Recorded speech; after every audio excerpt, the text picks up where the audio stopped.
Jean-Philippe Mateta up front, and in terms of that system and that shape and that team, we watched them at Portman Road. They beat Ipswich by 1-0. It looks settled now. Oliver Glasner's hit on something here, and it's working. Yeah, very much so, and I think that's what he's going to obviously continue to move forward with until such time as maybe if Palace go into another bit of a run, he may look to change it. But I think at the moment they're well suited to playing that. Ipswich game was a bit different, I think. Ipswich didn't have as much possession as we expect Brighton to have for today, so there's going to pose slightly different challenges, but I still believe that Palace, with them sitting deeper, have the ability to hurt Brighton if they're not careful. As you can hear, football fans in good spirits inside the Amex. We've got that whiff of cordite in the nostrils now, with the smoke still blowing across the field. Brighton players exchanging the high fives just before kick-off. They are in the familiar blue and white vertical stripes, blue shorts with a yellow sash down each side and white socks, and Crystal Palace just in the team huddle at the moment. Change kit for them, which is pretty much all black, and a blue, red and white stripe running vertically down the middle of their shirts. I'm really hoping the 3 rows of fans in front of our commentary position are going to sit down shortly. Otherwise, commentating on this game could be some challenge, because it's quite a tight little commentary box here, so you can't actually stand up.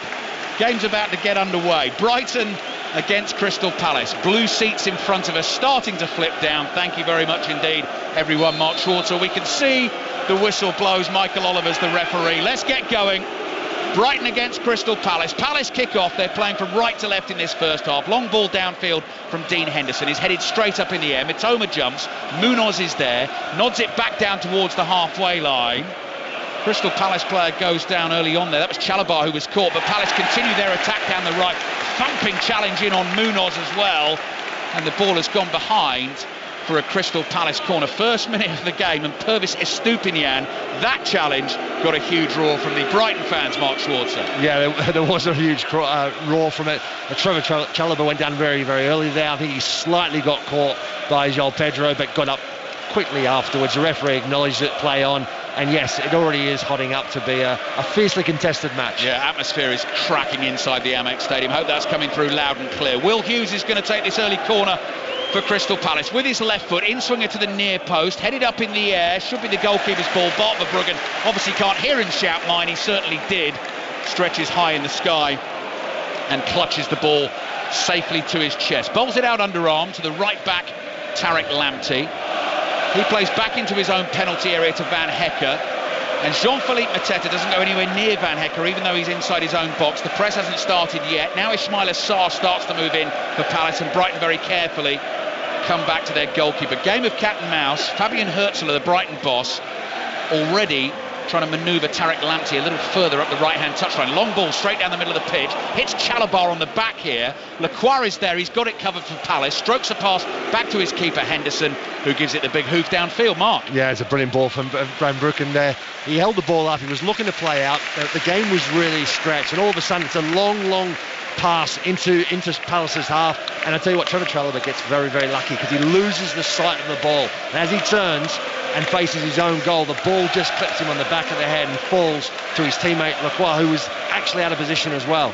Little layoff from Minte, couldn't quite find Lamptey, but Jorginho Rutter keeps it moving for Brighton. Lamptey outside of his right foot, Minte's offside, flag goes up immediately, and Crystal Palace get the free kick in the left back position. I think, as you can already tell, whether it's a derby, whether it's a rivalry, whatever you want to call it, from the atmosphere inside the stadium, and I've commentated on a few of these games before, it means a heck of a lot to both sets of fans. Brighton 0, Palace 0, 2.5 minutes played.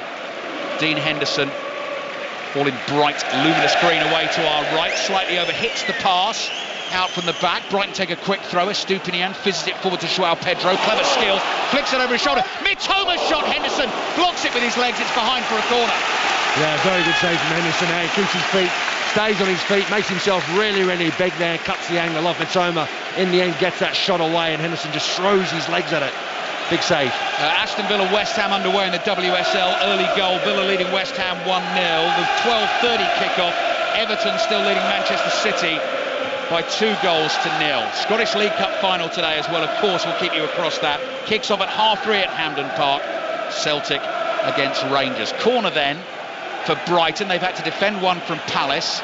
Now they have an attacking set piece of their own. Van Hecke standing right on the goal line. Lewis Dunk is in there as well, pushing and shoving and making a nuisance of himself. Here it comes, deep one to the far post. Henderson stretches, clean catch from the Palace keeper, and the Palace fans roar. Well, I think Michael Oliver had his eye on it the whole time. Lewis Dunk actually had his arm stretched out, and his kind of elbow was right in the neck area of Muniz, and there was already a scuffle going on before the corner was taken. The minute it was whipped in, Michael Oliver straight away gave him a free kick. Free kick for Crystal Palace. Didn't even hear the whistle. Oliver Glasner, the Palace manager, is trying to make himself heard here desperately. He's got the old wolf whistle going, the fingers between the lips, but no one can hear him. Mateta is wrestling with Van Hecke, does really well to hold off the Brighton centre-back, hold up the ball for Palace, plays back to Lerma. Lerma side-foots a little pass into midfield. Sarr's giving it away. Matoma fancies this, tries to knock it past Chalobah, collect it the other side. Munoz is alert to the danger. He comes back to his goalkeeper, Dean Henderson. Shouldn't forget 2 7 o'clock kickoffs in the Premier League tonight as well. Second place Chelsea at home to Brentford, Tottenham away at Southampton. 6:06 tonight is on air from 7 until 9, so we'll have updates of those 2 games into 6:06 this evening with Robbie Savage and Chris Sutton, and the Premier League review hosted by Darren Fletcher that'll round the whole weekend's action up. Will be there for you on the Football Daily feed on the BBC Sounds app as one of our many footballing podcasts. Here's Munoz, threads a ball down the right beyond Sarr. Dunk has it covered, plenty of pace on the pass from Dunk, who plays back to Verbruggen. Goalkeeping shirt untucked, he's in sort of light red away to our left, which he's set it off with some big white gloves and white boots as well. Dunk's low pass to his Stupinian, back to Dunk. 1-2s between the pair of them, trying to draw Munoz in. So Munoz ostensibly is right back for Crystal Palace. I know the system is kind of 3-4-2-1, but he's miles up the field there. He's decided to back off now, and Brighton keep the ball inside their own half, and it's very patient. And Palace just hold their defensive positions, and Dunk is walking forward with the ball at his feet. Side puts a pass to his fellow centre-back Van Hecke. Long ball over the top. Minte will chase. Gahey not interested in the ball. Henderson came flying out, high foot, got something on the ball. Minte's gone down holding his head, and Michael Oliver's got a decision to make here. He stopped the game. Now, he stopped the game initially because there's a potential head injury here for Minte. We'll have to decide what he and VAR think about the Dean Henderson attempt to get to this ball. Yeah, I think it's a high foot. I really do. I mean, Dean Henderson gets caught a little bit. The ball holds up. Mark Gahey turns, doesn't even look to try and win the ball. He looks to try and take Eusebio out of the game. Henderson comes out, he stretches his leg out, tries to just almost tow it away from the head. But in the end, I think he does catch him. Well, Mark, I mean, VAR are going to have a close look at this, because just looking at the first replay we've seen, Minte gets his head to the ball first, definitely before Henderson. It is just whether Henderson's boot makes contact with Minte, and the fact he's flat on his back. Here we are having another look at a replay now, Mark. Does it glance his shoulder? Does it hit his head, or is he making a meal of it? I don't know. Yeah, I actually don't. Having a look at this replay now, I actually don't think Henderson gets him. No, he doesn't. No, he doesn't. It's actually the ball that comes off his head, and he goes down. So there's nothing actually wrong with him there. In terms of, there's definitely no connection from Henderson on him. And the referees, Michael Oliver's already waved it on to say that there's nothing happening from it. John Brooks is the video assistant referee. He will be looking at the images. Michael Oliver is about to get the game back underway. Minte was very close to getting caught there. I mean, if I was going to do him a massive favour, maybe he even felt he was caught. But the thing is with VAR now, they can see it in minute detail. You're not going to get away with pretending you were kicked in the head when you weren't kicked in the head. In his defence, it's the ball that hits him in the side of the head. Right. So it bounces. There's a coming together, or almost coming together. Henderson's come out, his leg is high. Henderson does not make any contact with him whatsoever. It's the ball that hits him in the side of the head. That's what makes him go down. It wasn't defended though, Mark, as you said that well, because Gahey just tried to block the run of Minte, let Henderson deal with it. Henderson was outside his area, it bounced high. It became very difficult for the keeper to deal with that. It's one of those balls over the top, and the thing is, Mark Gahey turns and swivels and loses sight of the ball. At that point, the only thing he can do is try and disrupt the run of Minte as much as he possibly can. Isn't successful, and it actually almost costs them. We've seen that twice in the first 10 minutes of this game, because Chalobah turned and the ball hit him on the back and he got lucky there. So Brighton nearly in twice. Ball is brilliantly won by Believer. Strength in the challenge. Now charges down the right. Was he tripped there, or did he just fall over? I think he's accidentally now caught the heel of a boot in the face as he went down, but I don't think he was initially fouled. Will Hughes is now tripped for Palace. Palace get the free kick. This is a tricky one for Michael Oliver to deal with at the moment, but I think he's getting the calls right so far. I think it's spot on. I think he slips, and then you're right, I think he actually possibly ends up falling onto a Palace's foot. There's a clear slip as he turns inside.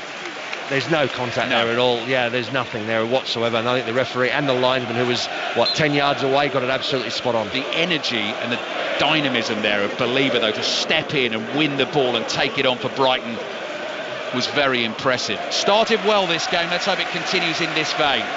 Yeah, the worrying thing for Crystal Palace is having the three centre halves they're having a problem with a straight ball. It's not even anything special. It's a straight long ball that has caught them out twice already. Brighton 0, Palace 0. Palace goalkeeper Dean Henderson has the Palace fans behind him. He plays the pass to his left. Gahey with his left foot goes long downfield, slices that slightly, and the Brighton fans cheer because it goes nowhere near a Palace player and out for a throw-in to Brighton, who are unbeaten at home in the Premier League this season. Arsenal and Brentford, the only other two teams in the league who can boast that. They've played 7 here. They've won 3 and drawn 4. 3 wins against some big teams as well. Manchester United, Tottenham and Manchester City. Here's Lamptey. Nice to see him staying fit and getting a run in the team, moving at pace as always. Fires a pass back at Dunk, takes a couple of touches to control that, sweeps it out to his left. There's Stupinian, brings it up to the halfway line. The young Swede Ayari moves into a passing position, but Stupinian goes back to Dunk. Dunk with the outside of his right foot plays it to Van Hecker. Up the middle they go to Ruter. One touch and then a flick over the top. Headed on by Ayari, who's suddenly bursting forward, and Ruter was caught as he played the pass. Brighton get a free kick, about 45 yards from goal in a central position in the Palace half. Yeah, Will Hughes is just slightly late on that. It's the touch really, a little flick over, really well played, and Will Hughes just slightly catches him. It's not he's just going for the ball. There's nothing in it really. There is contact. The referee was right to pull it up. But again, this is the problem for Crystal Palace. It's certainly in midfield. Will Hughes can't be left alone. He needs that support next to him. Otherwise, he'll get overrun as well. Mark Schwarzer here at the Amex Stadium with us on 5 Live and BBC Sounds. Brighton 0, Palace 0. Van Hecker's pass is off target. He was looking for Matoma wide on the left, plays it 5 yards behind him. And his manager's expression, he's very close to us, Fabian Hertzler. I would describe that as horrified. From the manager, it's gone straight out for a Palace throw. England's women playing in their one-off test in Bloemfontein against South Africa. Commentary on this over on Radio 5 Sports Extra. England having a good first day, currently 371 for 7, certainly better than their male counterparts. England's men, third test against New Zealand, bowled out overnight. First innings for 143. New Zealand at the close reached 136 for 3. And they lead that third test, the home team, by 340 runs. And you can listen to a review of the day's play and the interviews in the Test Match Special podcast on the BBC Sounds feed. 12 minutes gone here at the Amex. Brighton 0, Palace 0. Brighton have it inside their own half. Stupinian has the ball beneath the studs of his left boot. Casually strokes it to Dunk. Again, just walking pace. Palace stand off here, and Mateta is just sort of gently jogging from side to side between the two centre-backs. Van Hecker and Dunk play a couple of 1-2s. Little turn in midfield from Believer. He's tackled by Mateta, clumsy from the Palace centre ball. He nearly got that ball back. He didn't. He's fouled him, and it's a free kick for Brighton. That is always the risk. We saw Mateta, Mark and I, score a good goal, winning goal actually, at Portman Road not so long ago. 2 in his last 13 in the Premier League. I think it was 13 in 13 at the end of last season when Palace were absolutely flying, but he took the goal at Portman Road quite brilliantly as Dunk plays the ball down the inside left channel. It's headed away. Brighton are onto it immediately. Ruter, central position, 25 yards out, works it onto the left foot. His shot is blocked by Lerma. Mitoma comes squirreling in to try and win it back for Brighton. Palace clear, throwing for Brighton. Mark. Yeah, Lerma and Will Hughes do well there because they're close together. They double up on him and they're both able to get actually the block in to prevent the shot on goal. So that's what they need to do more of. They have to stay quite close together because Will Hughes gets isolated. He's in trouble because he's not as mobile, of course. So Brighton throw midway inside the Palace half on the right. Little Lamptey has the bright yellow ball held in both hands above his head. Blue number 2 on the back of his Brighton shirt, white panel on the back so you can see the numbers clearly. Believer involved again, receives it from the throw, plays it back to Dunk. Ayari, the Swede, drops deep. Dunk gives him a shout, says he's on again. Dunk receives the ball. He's 10 yards inside the Palace half. Lots of Brighton possession early on here. Van Hecker, low pass wide to Lamptey. He's quickly closed down by Mitchell. Passing to midfield goes astray. Palace sends a chance on the counter. Mateta brings it across the halfway line. Believer's in there, wins the ball, caught by Mateta. Believer's hurt, and that will be a free kick for Brighton. Yeah, Believer's been very good for Brighton in his opening minutes. He's everywhere. Every time they got the ball, he's looking to play, looking to find some space in those little pockets, receive the ball. He's winning back possession really well. He's been very, very cool and calm. He's big, he's strong. Difficult for Palace to deal with at the moment. So free kick for Brighton. 14 minutes in. 4:30 kickoff for the Manchester derby this afternoon. John Murray and Leon Osman, your commentary team for that one. Sure we'll be hearing from them at half-time in this game, in the build-up towards that. Steve Crossman is already on his way, hopefully listening to us, on his way across the city to the Etihad Stadium. That should be a cracker. Match of the day 2 tonight, BBC One at 10:30. And if you can't catch it tonight, always available on the iPlayer. VAR message just got up on the big screen away to our left-hand side, which I'll read in a second. Long ball downfield, again the straight one, causing problems for Palace. This one goes straight through to Dean Henderson. VAR check for a possible serious foul play, red card for the challenge by Dean Henderson on Minte, and confirmed the referee's call, deeming there was clear contact on the ball, was correct. I don't think he even caught the man. It was the ball, just the ball. Yeah, I'm pretty sure, having a look at the replays that we saw, that Dean Henderson didn't touch the man whatsoever. Yeah. And the contact was with the ball. Like I said, I think they've got it absolutely spot on. Minte. Oh, he's onto a ball here into the Palace penalty area. Slides it to the back of the area. Mitoma with a little touch. Defending is well done there by Chalobah to hold Mitoma up. Estupiñán is now helping out. He's forced out to the left-hand side. Can't get his pass back to Mitoma. Chalobah volleys it away. Believer hits one on the bounce from a long way out, miles off target, and it's gone behind for the goal kick to Crystal Palace. 15 minutes in then at the Amex. Brighton 0, Palace 0, and another goal in the WSL. Everton against Manchester City. Here's Nick Hatton. Yes, into the final minutes of the 90. Manchester City back into this. Ali, it is Everton 2, Manchester City 1. A penalty scored by Mary Fowler after Yui Hasago was fouled in the box. Fowler sending it straight down the middle. We don't know stoppage time just yet. City back in this game. Everton 2, Manchester City 1. Thank you, Nick. Aston Villa still leading West Ham by 1-0. Palace against Manchester United kicked off at 2. That is goalless. Liverpool-Arsenal kicks off at 2:30. And after the cricket finishes in Bloemfontein, full commentary of that game in the WSL on Sports Extra. Lerma, was he caught on the halfway line? Michael Oliver says yes. Free kick for Palace in a central position. Plenty to keep us interested and engaged so far, Mark Schwarzer. Yeah, Palace certainly have some issues in this opening 15 minutes or so. The straight long ball has caught them out. Will Hughes curling pass over the top, finds Mitchell. His pass into the Brighton's area is knocked behind by Lamptey and goes behind for a Palace corner. That was a nice little creative pass from Will Hughes. Yeah, it's a little flick over the top from Will Hughes. Very, very good ball. Well, really good pace on it. And the challenge in the box there, that was a very, very close one, of potentially giving away a penalty for Crystal Palace there. If you are going to be a corner taker for Crystal Palace, I mean, the fans aren't that close to you here at the Amex, but Eza is taking a little bit of stick. He looks totally unflustered, wipes the sweat off his brow with the left sleeve of his dark Palace shirt, then delivers the corner into the far post. Verbruggen comes flying, punches the ball away, comes spinning out of the penalty area. Lerma's over there on the right. For Palace, he's going to let it run all the way and go out for a throw-in to the visitors. 0-0. Yeah, Verbruggen does really well. It's a dangerous ball into that sort of 6-yard area. It was whipped in. You've got lots of runners making a run across the near post there. Munoz was one of them, and Verbruggen just gets on a decent punch on it to the far left-hand side. Munoz, socks rolled down. The Colombian takes the throw for Palace. Back it comes to Chalobah. Defender on loan from Chelsea at Palace this season, as Mark Gahey used to be. Palace's captain now. Tyreek Mitchell on the left, just tries to feed a ball through the legs of Lamptey. He blocks that. Goes out for a throw into Palace.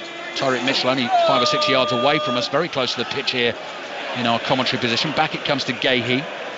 Gahey to Maxence Lacroix, who's the middle of the 3 centre-backs. On to Chalobah. Mitoma comes herring in. Chalobah plays to Munoz. Back to Chalobah again. Chalobah across his own penalty area. Lacroix facing his own goal, has to go back to Henderson. Brighton are closing in here. Gahey's under pressure, chips a ball down the left-hand side. Eza brings it down on his chest, and Lamptey comes crashing into the back of him. That's what Eza wanted, and he wins the free kick. Yeah, I'm not quite sure what Lamptey thought he was going to achieve there. Just runs straight in the back of him. Eza was brilliant, just held himself up, found a space down this near touchline in front of us on the left-hand side for Crystal Palace. It just, he's big, isn't he? He's strong. He just kept his ground. Lamptey goes straight through him. Munoz, first time ball back to Chalabar, inside his own half, forward to Lerma, tries to cushion a pass into Hughes. It runs to Mateta, slightly off balance, the centre forward, keeps the ball in play, wide on the right. Munoz then looked like he might have been caught by a Stupinian, but that is not a free kick. He stays down. Believer has the ball just inside the Palace half. He's holding his jaw, Daniel Munoz, but he seems to be okay now because he's got defending to do. Mitoma looks like he's in space on the left. Chalabar has Munoz covered, heads the ball to Munoz, plays it back to Chalabar, prods a little pass forward to Hughes, lovely drop of the shoulder, then he gives it away. Lamptey into the feet of Joao Pedro. I barely said Joao Pedro's name in the game. Touch and turn from him, and he slightly overhit the through ball, and it's gone through for a goal kick. 19 minutes played in the first half. Brighton 0, Crystal Palace 0. Yeah, it was almost his second very good pass of the game. We missed it earlier on. Joao Pedro, he was the one that hooked past the ball over his shoulder to Mitoma as he had that shot in the opening minutes. That was a really good pass. Had his back to goal. This occasion he just slightly overhits the one. It goes out for a goal kick. Yeah, so what we're saying there, Mark, is not many touches but quality touches from Joao Pedro so far. Very much so. Yeah, he's in the centre forward's role. Tall, languid runner, shirt untucked, bright orange boots, just walking back to the halfway line right now as Tyrick Mitchell waits to take the throw. Back to Gahey, across to Lacroix. Palace are a doughty outfit this season. Not scored more than 2 goals in any Premier League game, not conceded more than 2 goals in any Premier League game, but actually goal scoring has been a problem. Just 14 so far in 15 games. Only Southampton have scored fewer, so they need to get that ticking along, but I'm sure Oliver Glasner will be pleased about the defensive resolve. West Ham have equalised in the WSL. Aston Villa 1, West Ham 1. That game is about 22 minutes in. Ruter, lovely curling pass out to his left. Ayari outside of his right foot. Ruter continued his run. The pass just beyond him. Mitchell thinks he's got it covered for Palace. Holds off Ruter down by the byline. Good defending. Plays infield to Gahey. Sweeps his clearance upfield. Belieber is there again. He's everywhere for Brighton. Mateta fancies the battle too. Wins the ball for Palace. Back to Mitchell. Lerma tries to put it into the path of Eza. Brighton have it again. Here's Belieber. Clever pass from him. Back into the heart of midfield. Ayari on his right foot. Threads one through. Lovely turn from Joao Pedro. 25 yards out. Right-footed pass. Opens the game up to the left to Estupinian. Estupinian's got support from Mitoma, who has dazzling dribbling skills when he can use them. His turquoise boots, the Japanese international, receives the ball again. Little 1-2 with Dunk. Back to Dunk. Palace are back in numbers. Dunk side foots a pass to Van Hecker. Sweeps it out again. Diagonal ball to the left. Estupinian to Mitoma. It's pretty stuff from Brighton, but Palace holding them at arm's length, and then Dunk looks for the one down the inside left channel. Estupinian slips and it runs through for a goal kick to Palace. Mark Schwarzer. Yeah, the pass was slightly off from Lewis Dunk. It was in behind Estupinian there, and that's why he slips, because he tries to hold his run to try and readjust and win that ball back again, but it was just overhit. Gave him absolutely no chance. But Brighton have been really good in possession of the ball, as we expected. And what they do really well out of possession, winning the ball back at high in a very quick matter of time, and also positional play. Midfield players are just shuffling across. There's a lot of communication. They're making it very, very difficult for Crystal Palace to play out. Here's Belieber again. Applause from the Brighton fans. That was clever. Just used his body, let the ball run across it. Eza couldn't get a foot on the ball, and he's come back to his goalkeeper Verbruggen. And it's the Brighton subs now coming out to warm up, and they are getting applauded. Full-time WSL, Everton, Manchester City. Nick Hatton. Yeah, Everton 2, Manchester City 1, the final score. Everton have their first ever WSL win over Manchester City, having lost the previous 16. Lucy Hope and Anoka Hayashi in the first half, a header and a deflected shot, giving them a 2-0 half-time lead. Manchester City had 82% possession in the second half. Rarely fell to trouble Courtney Brosnan in the Everton goal there. Goal did come in the 89th minute, a penalty from Mary Fowler. Everton held out, as I say, their first ever win over Manchester City. Everton 2, Manchester City 1. Thank you, Nick. Midway through the first half here at the Amex Stadium.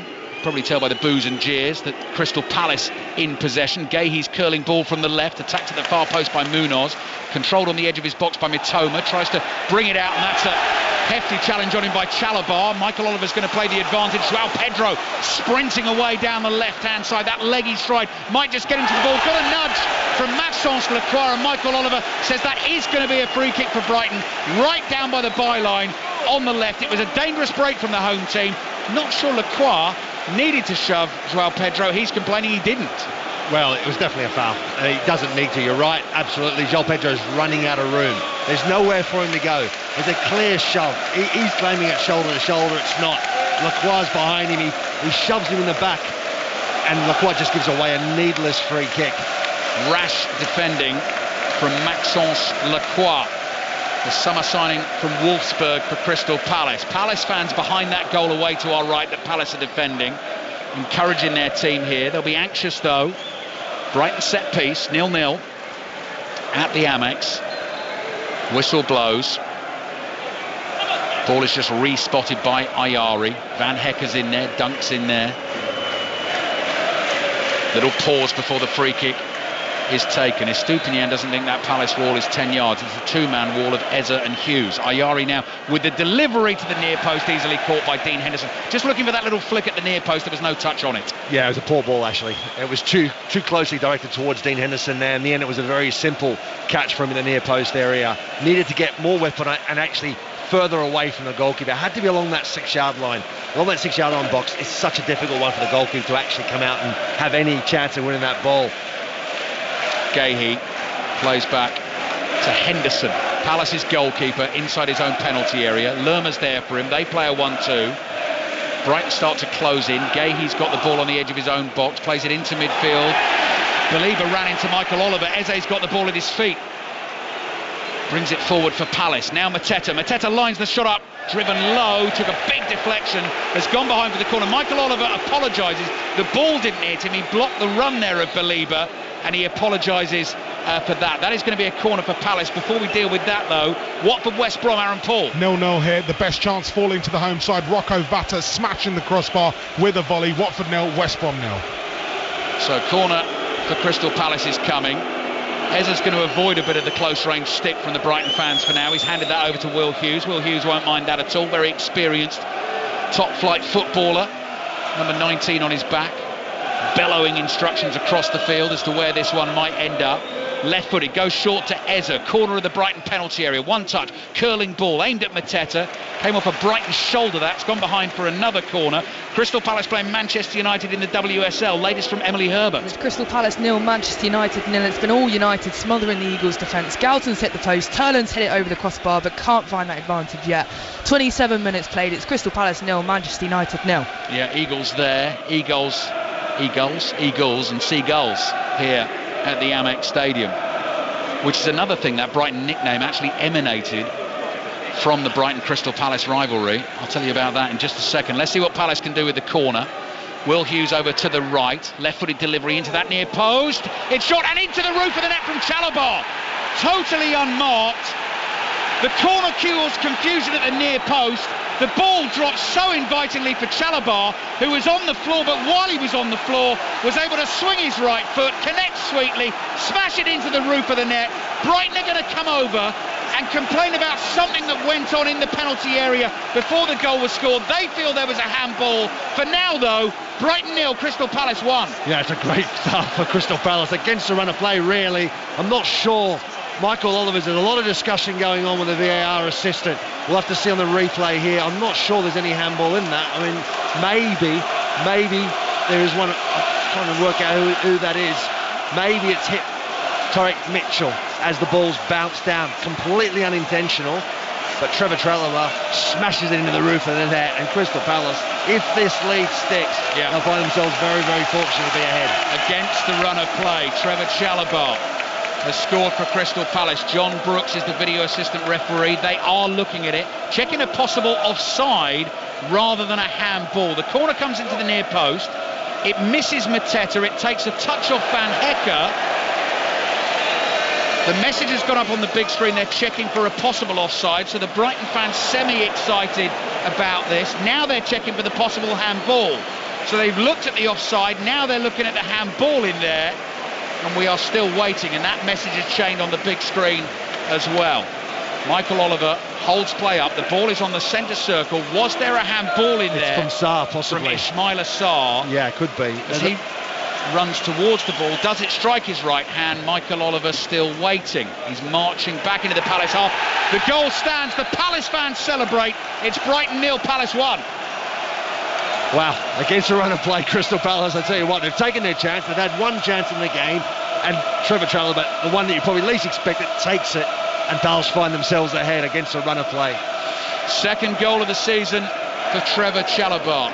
Scored one against Wolves, has one here in the big game for the Palace fans against Brighton. How will Brighton respond? We played 28 minutes in the first half, and Tariq Lamptey is immediately on the move, zipping down the right-hand side. Eze throws himself at a slide tackle. He's got the ball. He's got Lamptey as well. Lamptey's gone down in a heap. Eze comes over to apologise. At the moment, Brighton have just been given a throw-in. Crystal Palace leading by 1-0, and you can hear what that means to the travelling fans. Let's have a look at the challenge here from Eze. He knew that Lamptey had the speed. Oh, he just got his heel on the ball, Mark. Yeah, he does well. I think Eze does really, really well on that challenge. And Lamptey goes down claiming for a free kick, and it clearly wasn't. Now that is a foul, surely, by Eze on Ruter. Michael Oliver's let play continue. This is looking good for Brighton. Mitoma, Ayari's first time shot, gets underneath it over the bar. That's a goal kick Palace. Yeah, I think you're right. I think that was a foul, but the referee does really well allowing the play to continue, because Brighton win the ball back really quickly, put them under pressure. Mitoma is the one that has the ball initially, lays it back, and the shot is just wayward.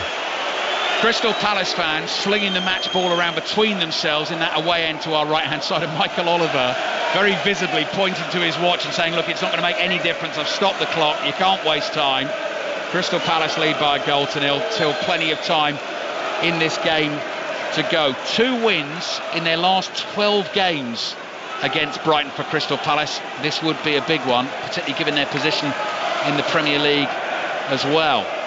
Ball is bouncing inside the Palace half. Gehi stoops, heads it forward to Mateta. He's tackled. Ayari is tackled by his own man Minte. Lerma's there, plays back to Mitchell. Eze, cool under pressure, surrounded by blue and white shirts, but does get the ball back to Lacroix, and Lacroix finds his goalkeeper Henderson. Henderson goes along with his right foot, spinning ball, drops inside the Brighton half. Estupinian runs into trouble. That was Sarr. Munoz plays it down the right to Sarr. One touch from him, gets his head up, whips the low ball in. Verbruggen palms it away. Chance for Mitchell, takes a touch inside the box, plays the pass, and Verbruggen makes a really good save from Munoz. Another shot comes in on goal from Sarr. That's blocked, and that will go out for a Crystal Palace throw. Yeah, Verbruggen does really, really well there. He's really alert there. He makes the first save, comes out, dives at the 6-yard box. There's a really good cross into the box from Sarr. Can't control it, can't keep hold of it. It's Tariq Mitchell who wins the ball back quickly, lays it off. Munoz gets a shot off. Verbruggen, good save. Daniel Munoz, Crystal Palace's right wing back, is getting himself into plenty of goal scoring positions this season. 2 in his last 3 games, and very nearly made it 3 and 4, and Palace could have been 2-0 up. 14 minutes remaining in the first half. 5 live on BBC Sounds. Manchester derby to follow in full from the Etihad Stadium tonight. Everything discussed in the Premier League Review podcast on the Football Daily feed on the BBC Sounds app later on tonight, and available for you first thing tomorrow morning. Wolves' decision to part company with Gary O'Neill will surely be discussed in there as well. Eze's free kick into the Brighton penalty area, headed away. Belieber, shoulder to shoulder there, is knocked to the floor, but Michael Oliver had a clear view of that and felt that was a fair challenge between the 2 players, and Ismaila Sarr just won it. Tariq Mitchell turning into trouble in the centre circle, but he's dragged back there by Ruter. The Brighton fans don't like it. Brighton was suddenly swarming around Mitchell, but he does get the free kick. Yeah, he's clearly grabbing hold of him. I mean, I can understand the Brighton fans not being particularly happy, but you can see there, he's clearly grabbing the back of his shirt and doesn't allow him to get the pass away. That's the only reason why Brighton have a chance to run through one-on-one with Dean Henderson.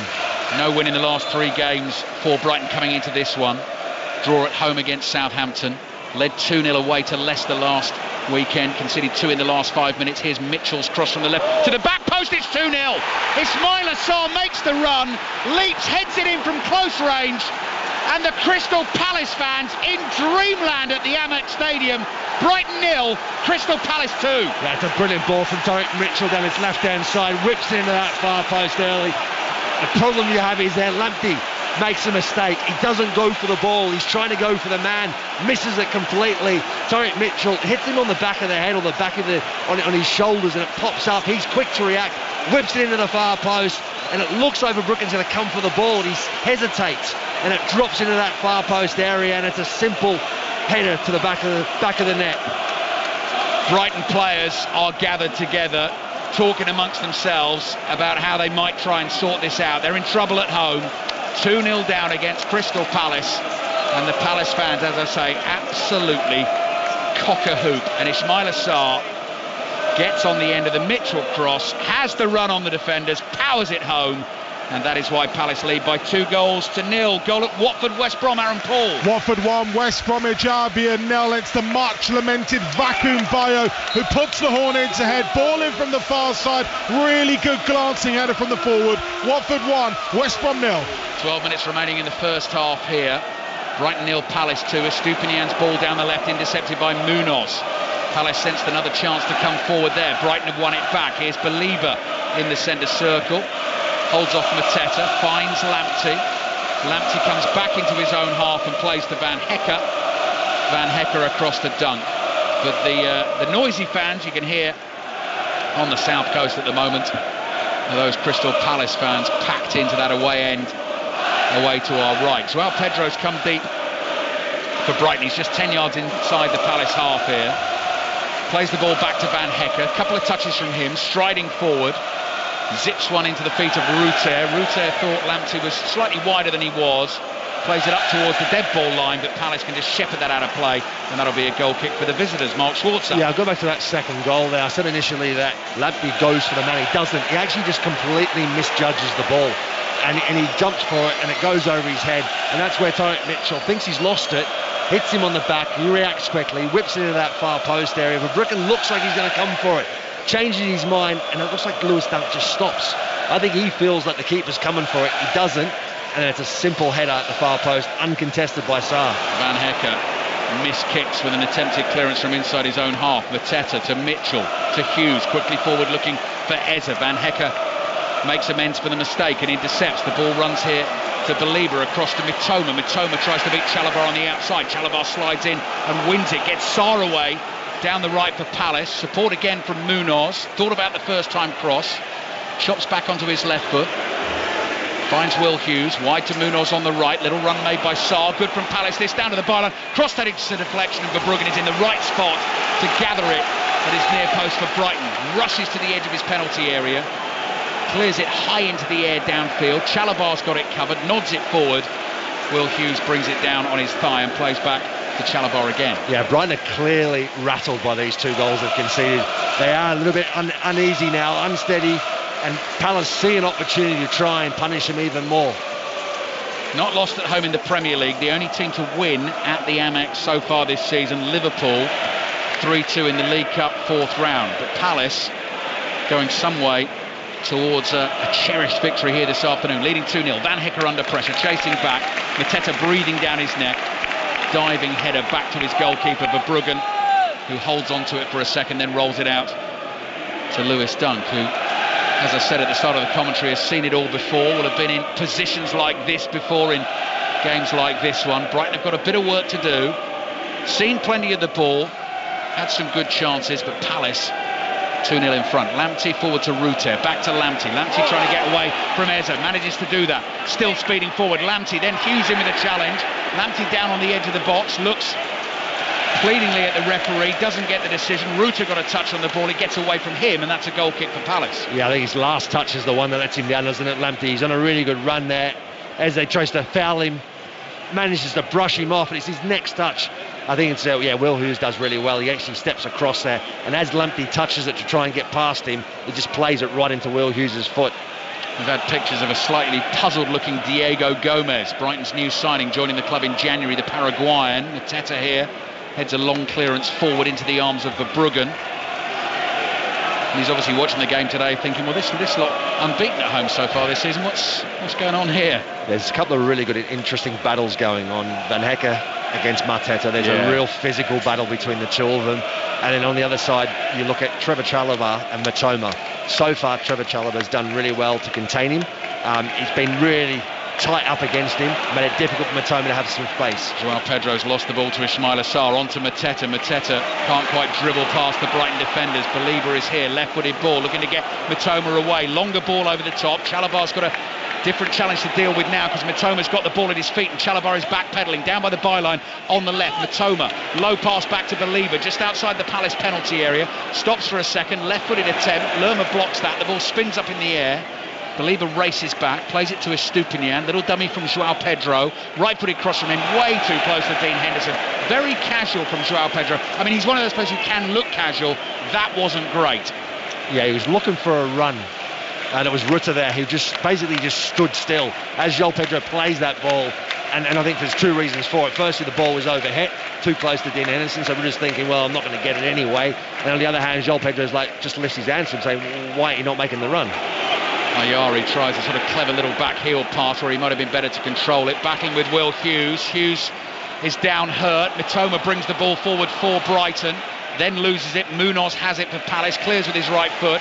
Thought that was going to go out for a Brighton throw, but Estupinian has kept that in play. Estupinian plays back to Dunk. 6 minutes remaining in the first half here. Brighton 0, Crystal Palace 2. Van Hecker across to Lamptey. Brighton desperate to get back into this game before half-time. Next break in play, we'll check in on Liverpool-Arsenal in the Women's Super League. You'll get commentary of that on Radio 5 Sports Extra this afternoon. Here's Mitoma's cross in from the left towards the far post, beats everyone and goes behind for the goal kick. So Liverpool-Arsenal kicked off at half-2 in the WSL. It's being watched by Sani Rajavajula. Just into the 11th minute, Liverpool 0, Arsenal 0. Just as you come to us, Liverpool do have a shot, but it's blocked at the moment. Both sides kind of feeling each other out. Liverpool trying to bounce back from a 4-0 defeat in the league in the WSL. Arsenal a 4-0 victory against Aston Villa. 11 minutes gone, Liverpool 0, Arsenal 0. Villa 1, West Ham 1. That one kicked off at 2 o'clock. Palace 0, Manchester United 0. Everton have beaten Manchester City 2-1 in the WSL today. Dunk powers a header forward for Brighton. Gahey volleys it back into the Brighton half. Eze leaps, controls it, tries to run away from Believer down the left, surrounded by Brighton players. Then Lamptey comes in with a ferocious sliding tackle, gets the ball, knocks it out of play. And that'll be a Palace throw on the left. Yeah, it's one of those dangerous challenges, isn't it, from Lamptey there. He got it absolutely spot on this occasion, but he gets that slightly wrong.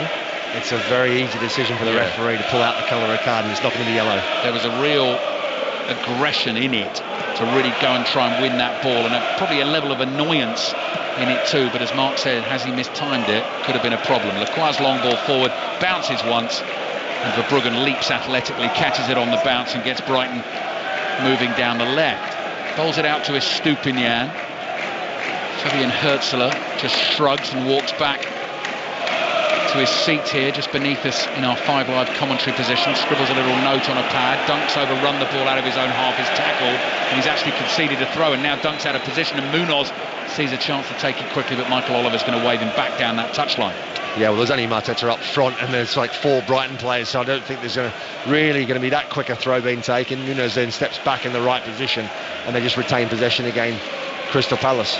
Crystal Palace get a win, would take them to 16 points.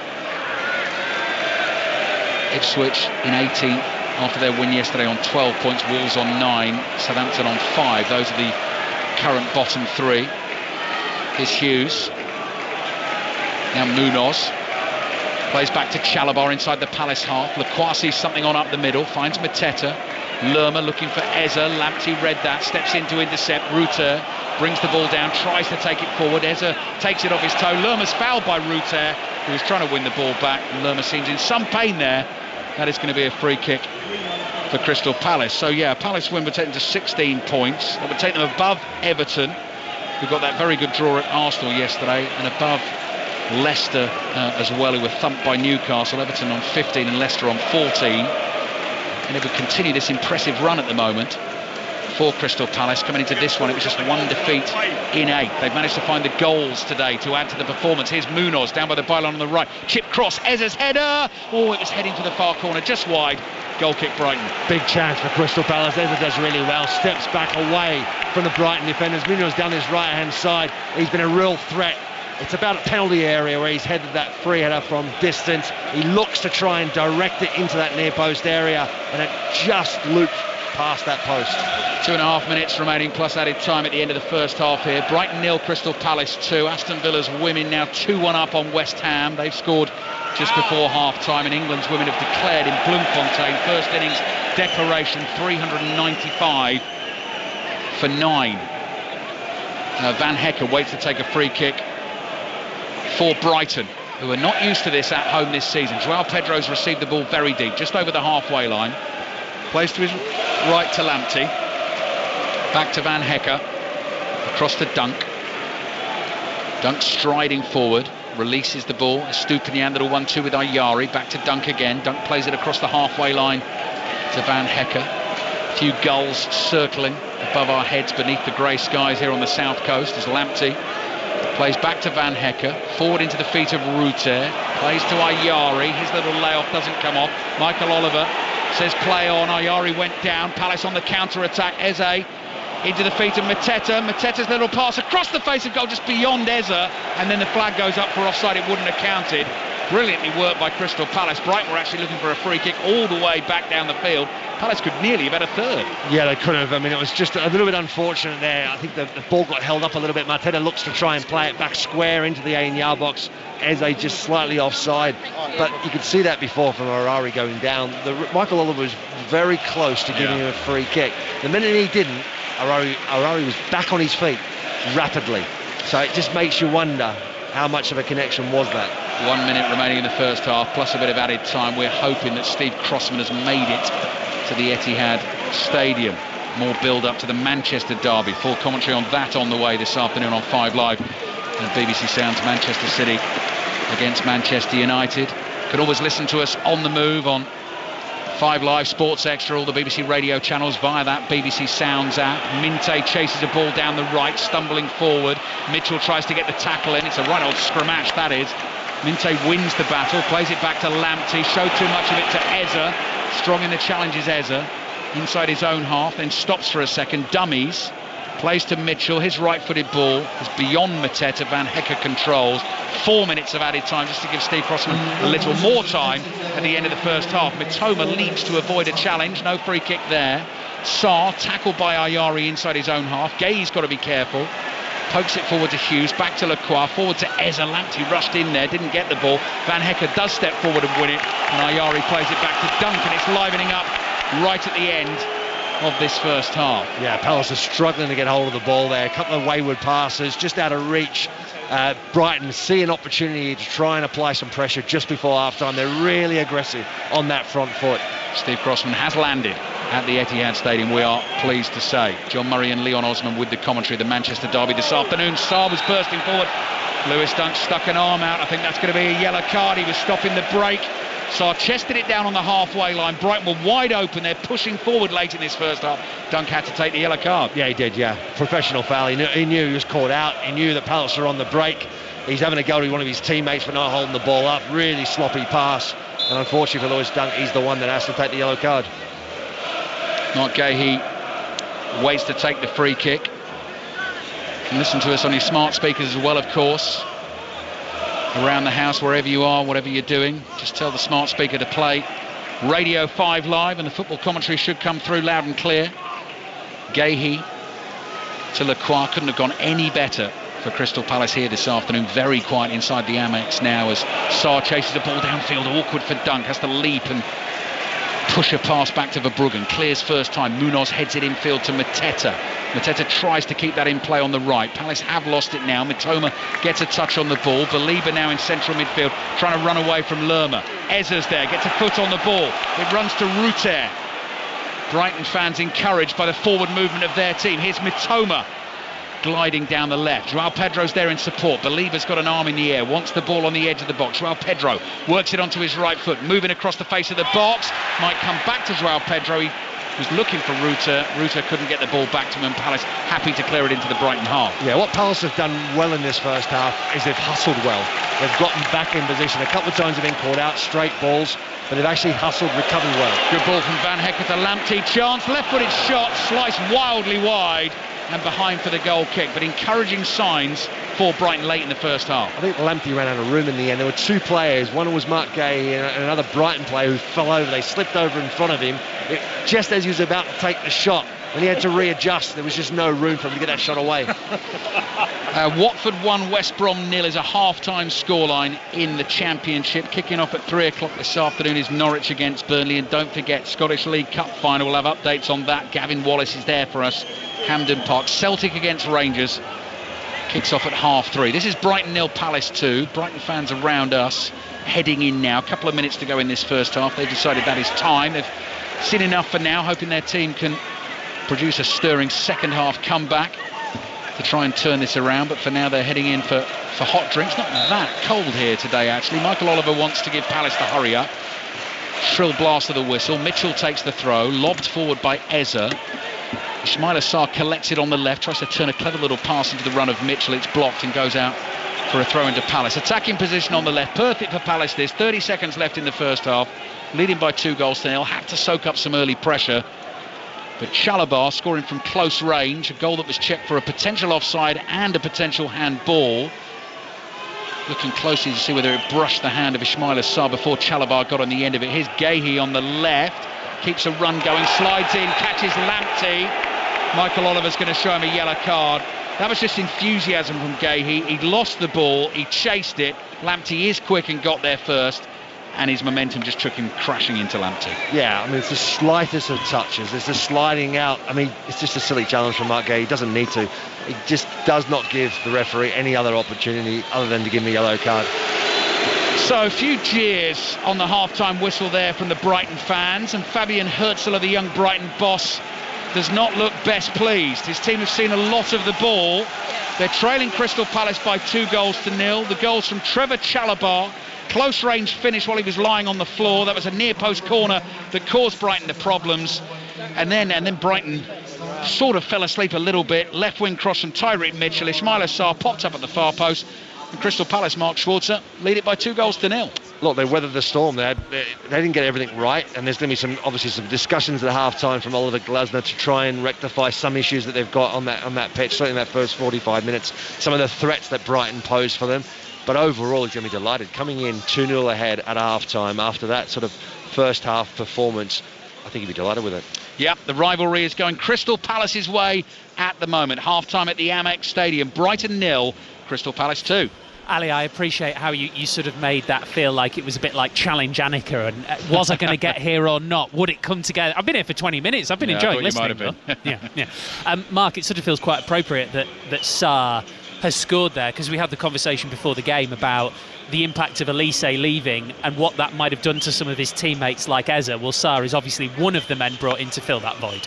He is, yes, and he's been everywhere all over the pitch today, and he's had to work hard. They've had to battle it out. Crystal Palace said in the commentary they've hustled well, they've recovered well so far. They don't want to give Brighton too many more chances, and when they do go forward, obviously Mateta at times has been isolated, but it's important that players like Sarr in particular, Eza, get up and support him. Eza's, I said it before, he's the one that attracts the most attention, and he's absorbed it really well. And at times, when he gets the ball, you just think it's effortless the way he keeps control of it, the way he lays it off. He just looks like he's in such control of every situation, and that deflects and that creates a diversion and allows other players to pop up. And Sarr, really good header at the far post, simple, uncontested, but it's a really good run as well. Good stuff, Buff. Thank you very much for the time being. Mark Schwarzer and Ali Bruce Ball. Brighton 0, Crystal Palace 2 in that big game with the big rivalry. Second half commentary on the way. We are live from the Etihad Stadium now. Manchester City versus Manchester United in full at 4:30. In the Championship, the half-time whistle's gone at Vicarage Road. Aaron Paul. It has. Watford 1, West Bromwich Albion 0. Vacuum Bayo's 8th goal of the season is the difference here. Bayo rose beautifully to meet Rocco Vata's cross 35 minutes in. That just after Vata had smashed the crossbar with a volley, but Albion have been wasteful. Racic and Stars have both fired over. Carlin Grant has forced a good save out of Daniel Batman in the Watford goal, but just moments before the break squandered a chance from 4 so yards out, tapping into the keeper's arms when a bit more power would have resulted in an equaliser. And so at the break, it is Watford who lead here by a goal to 0. Bit of a shock in the Women's Super League earlier, where it finished Everton 2, Manchester City 1. Manchester United's game at Crystal Palace has reached half-time with a goal, Emily Herbert. Yeah, and Manchester United ahead at the break by a goal to 0. Grace Clinton with her 4th of the season, and it came from a lack of concentration from Palace. A poor squared pass from Amy Everett and is leapt on, taken by Clinton. The Eagles did start to find some momentum towards the latter of the half. Katie Stengel with a close effort chance, but instead is involved in a nasty tackle and is taken off in a wheelchair, holding her left ankle. It would be the weekend of the underdogs if Palace can find a way back though from this. Half-time, Crystal Palace 0, Manchester United 1. And as that goal was going in at Selhurst Park, there was one going in at Prenton Park. Liverpool-Arsenal, Sani Rudravajula. Well, we're at St Helens actually there, Steve. But yeah, Arsenal have taken the lead. It's Alessia Russo, deadly as she is, her 10th goal of the season. 5 in 3 games for her. A corner from the right-hand side broke to her in the box, and she made no mistake. Liverpool 0, Arsenal 1. Thank you, Sani. Yeah, St Helens for that one. Apologies. And another half-time score for you is Aston Villa 2, West Ham 1. If you just joined us in football today, we've had a couple of big stories. Gary O'Neill sacked by Wolves, with them 19th in the league. And in the Championship, Oxford United have sacked manager Des Buckingham after just over a year in charge. They're a point above the relegation zone in 20th. We'll keep you up to date with the cricket, and we'll also have our first chat from the Etihad Stadium about the Manchester derby with John Murray and Leon Osman. We'll do that after the news with Giuliano Casadei. The voice of the UK. This is BBC Radio 5 Live. A 2-year-old boy has died and 2 adults are in a serious condition after a hit-and-run crash in Smethwick in the West Midlands. Detectives say the driver of the Porsche, which had been stolen earlier this month, fled the scene. Police have launched a murder investigation after a woman in her 40s was shot dead in northwest London last night. 2 men were injured in the attack in Brent. One is in a critical condition in hospital. The head of the UK's leading recruitment agencies, or one of the recruitment agencies, has said there was a big drop in the number of vacancies it advertised last month, partly because of the budget in October. James Reed said all the indicators were that another recession was looming. Home Secretary Yvette Cooper has told the BBC the level of dangerous small boat channel crossings is far too high, but she refused to set out a timetable to reduce that number. More than 20,000 people have made the crossing to the UK since Labour took power, up on 17,000 during the same period last year.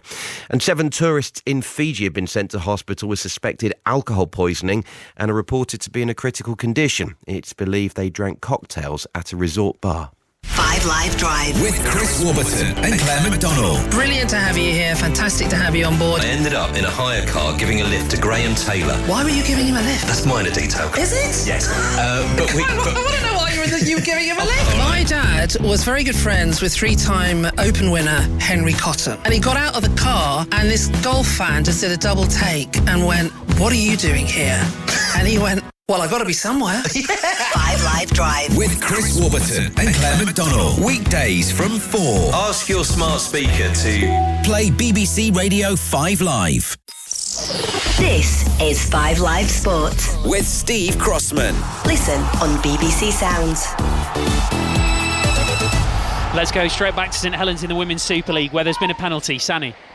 What a chance for Arsenal to get a double, and they've missed it. Mariona Caldente hitting the foot of the post. Liverpool 0, Arsenal 1. It was Alessia Russo who was tripped inside the box. Caldente, who scored a penalty early this season against West Ham, missing from 12 yards this time around. 28 gone. Liverpool 0, Arsenal 1. Mixed fortunes for England's men's and women's team in the cricket. Men's team fell to 143 on day 2 of their final test against New Zealand. They were all out. That leaves them 340 behind New Zealand. On the first day of England's women's test against South Africa in Bloemfontein, though, England have declared on 395 for 9. Henry Moran. They may feel they could have got a few more, though. England, they were in a very strong position when the score was 357 for 4, but they lost wickets quickly towards the back end of the innings. They have taken the opportunity, though, to have some overs at South Africa's openers towards the end of the day. Laura Wolfart, Annika Bosch facing around about 5 overs to conclude the day. We've seen one of those, and the South African score has not yet moved. None for none, replying to England's 395 for 9 declared. There were at least 2, if not more, remarkable England performances, and we sort of expect Nat Sciver-Brunt to be brilliant, but what about Maya Bouchier on debut? Yeah, outstanding. Really was a fine performance. 126 from 154 balls. Was briefly the fastest 100 scored by an England woman in Test match cricket, but Nat Sciver-Brunt, as you say, you just expect her to score these runs, and though she was out in unfortunate fashion, run out at the non-striker's end, I think she's done an awful lot to remind particularly Australia, who England will be playing in a Test match in a few weeks' time, exactly the threat that she poses. And I think England, all things considered, 395 for 9 is a very good score on the first day. Thank you very much, Henry. We've got the Scottish League Cup final this afternoon as well at Hampden Park, 3:30 and it's Celtic Rangers. Gavin Wallace. We are looking forward to this, Steve. The 79th edition of the League Cup final in Scotland. It's the 21-time winners in blistering form Celtic against the 28-time winners and current holders Rangers. It doesn't get much bigger when you talk about derbies. Let's go straight into the team news then. For Celtic, Brendan Rodgers sticks with the same team that drew away in Zagreb midweek in the Champions League. So that's Schmeichel, Alistair Johnson, Carter Vickers, Trusty and Taylor, Bernardo, Callum McDonald, and then Hitate's in there as well, Kuhn, Kyogo and Maeda. For Rangers, Philippe Clement makes 2 changes from that team that performed so well against Spurs on Thursday night. Leon Balogun comes in and makes his 100th career appearance as John Suter is injured. Yanis Hadji replaces Ridvan Yilmaz. Butland in goal, Yefti on the left, Proper, Balogun and James Tavernier. Hadji and Czerny just sitting out wide. You've got Raskin and Diomande in the middle, Bayrami and Igaman up front for Rangers. It doesn't get better. It might be cold, it might be windy, Steve, in Glasgow, but it'll be red hot at 3:30. Let's get some reaction now to the story earlier in the WSL where Manchester City failed to capitalise on Chelsea dropping points yesterday, beaten 2-1 away at Everton. Great result for them. So the gap to the top at Chelsea is now 6 points. We can hear from the City manager. Here's Gareth Taylor. Yeah, it is disappointing. I think we're a bit flat today. We look like a team that have played quite a few games recently, and we just didn't really seem to have much energy in the team. And I thought we were controlling the game for large parts, but first half especially we were giving away too many counter attacks, and that was sometimes by not being patient enough with our play, and we suffered a little bit going the other way where Everton had chances and made the most of them, but you'd still expect us to be able to deal with that. So it's frustrating, and then when you're second half obviously chasing the game, and Everton obviously got something to hold on to, it makes it really difficult. I know before the game you said you didn't want to focus too much on the missing players, but did you feel you missed the likes of Alex Greenwood and Bunny Shaw today? Well, any team would miss the likes of Viv, Alex, and Bunny Shaw. So yeah, it's tough for us. There's no doubt about that. And I'm sure Bunny today would have a big say in that game. But it is what it is. It's tough. I think the team are doing the best they possibly can. I think we've done really well this season in that sense. We're disappointed to lose this game, of course, but we're bounced back. That's what we do. That's Gareth Taylor speaking to Sarah Mulkerrins. We are live from the Etihad Stadium. We've got the Manchester derby on the way, in full at 4:30. Before that, second half commentary on the way in the next few minutes in the Premier League. Brighton 0, Crystal Palace 2. I've got Leon Osman and correspondent John Murray with me. Good afternoon, both. Good afternoon. Afternoon. I tell you what, John, as we know, for many, many years, Manchester United were dominating the Premier League, and for many years since then, Manchester City have dominated the Premier League. I cannot remember coming into a derby with less idea of what might happen. Yeah, I think that it is grey and miserable and wet, so that's what you might have expected from Manchester Derby. Right, I see what you've done there, yeah. But every other aspect of it, I mean, it's 5th against 13th. And I think for Manchester City, the pressure is on and the results are as bad as they've been under Guardiola. But on the other side of that particular coin, Ruben Amorim comes here with, even though it's early days, even though this is only his 7th match in charge, he's looking at the possibility of losing 3 consecutive Premier League games, which is, if you're Manchester United manager, doesn't matter what stage of your tenure it is, that's unacceptable. Leon, what Ruben Amorim has done is he's shuffled his pack, and he's shuffled them a lot over the course of the last few matches since he took over. Do we think, whatever team he picks today, we are going to learn what he thinks of his current squad more than we have so far? I would hope so, and I think that Manchester United fans will hope that that's the case as well, because they want to see their team competitive in this game. They want to see their team actually win. This is coming to the Etihad when Manchester City aren't playing too well. They're not at their best. This is an opportunity for Manchester United to really, come here and put a statement in them. Certainly put Ruben Amorim's presence as Manchester United manager, stamped in gold here today. So I would expect that. I mean, he is still learning an awful lot about his team. He's learning who he thinks fits where, whether they may have performed well in certain areas of the pitch. Are they capable of playing in other areas of the pitch? Who can, excel in big games? So he's learning an awful lot about his team. But I would expect this to be one where his best 11 players that he thinks are put onto the pitch to go out and get a result.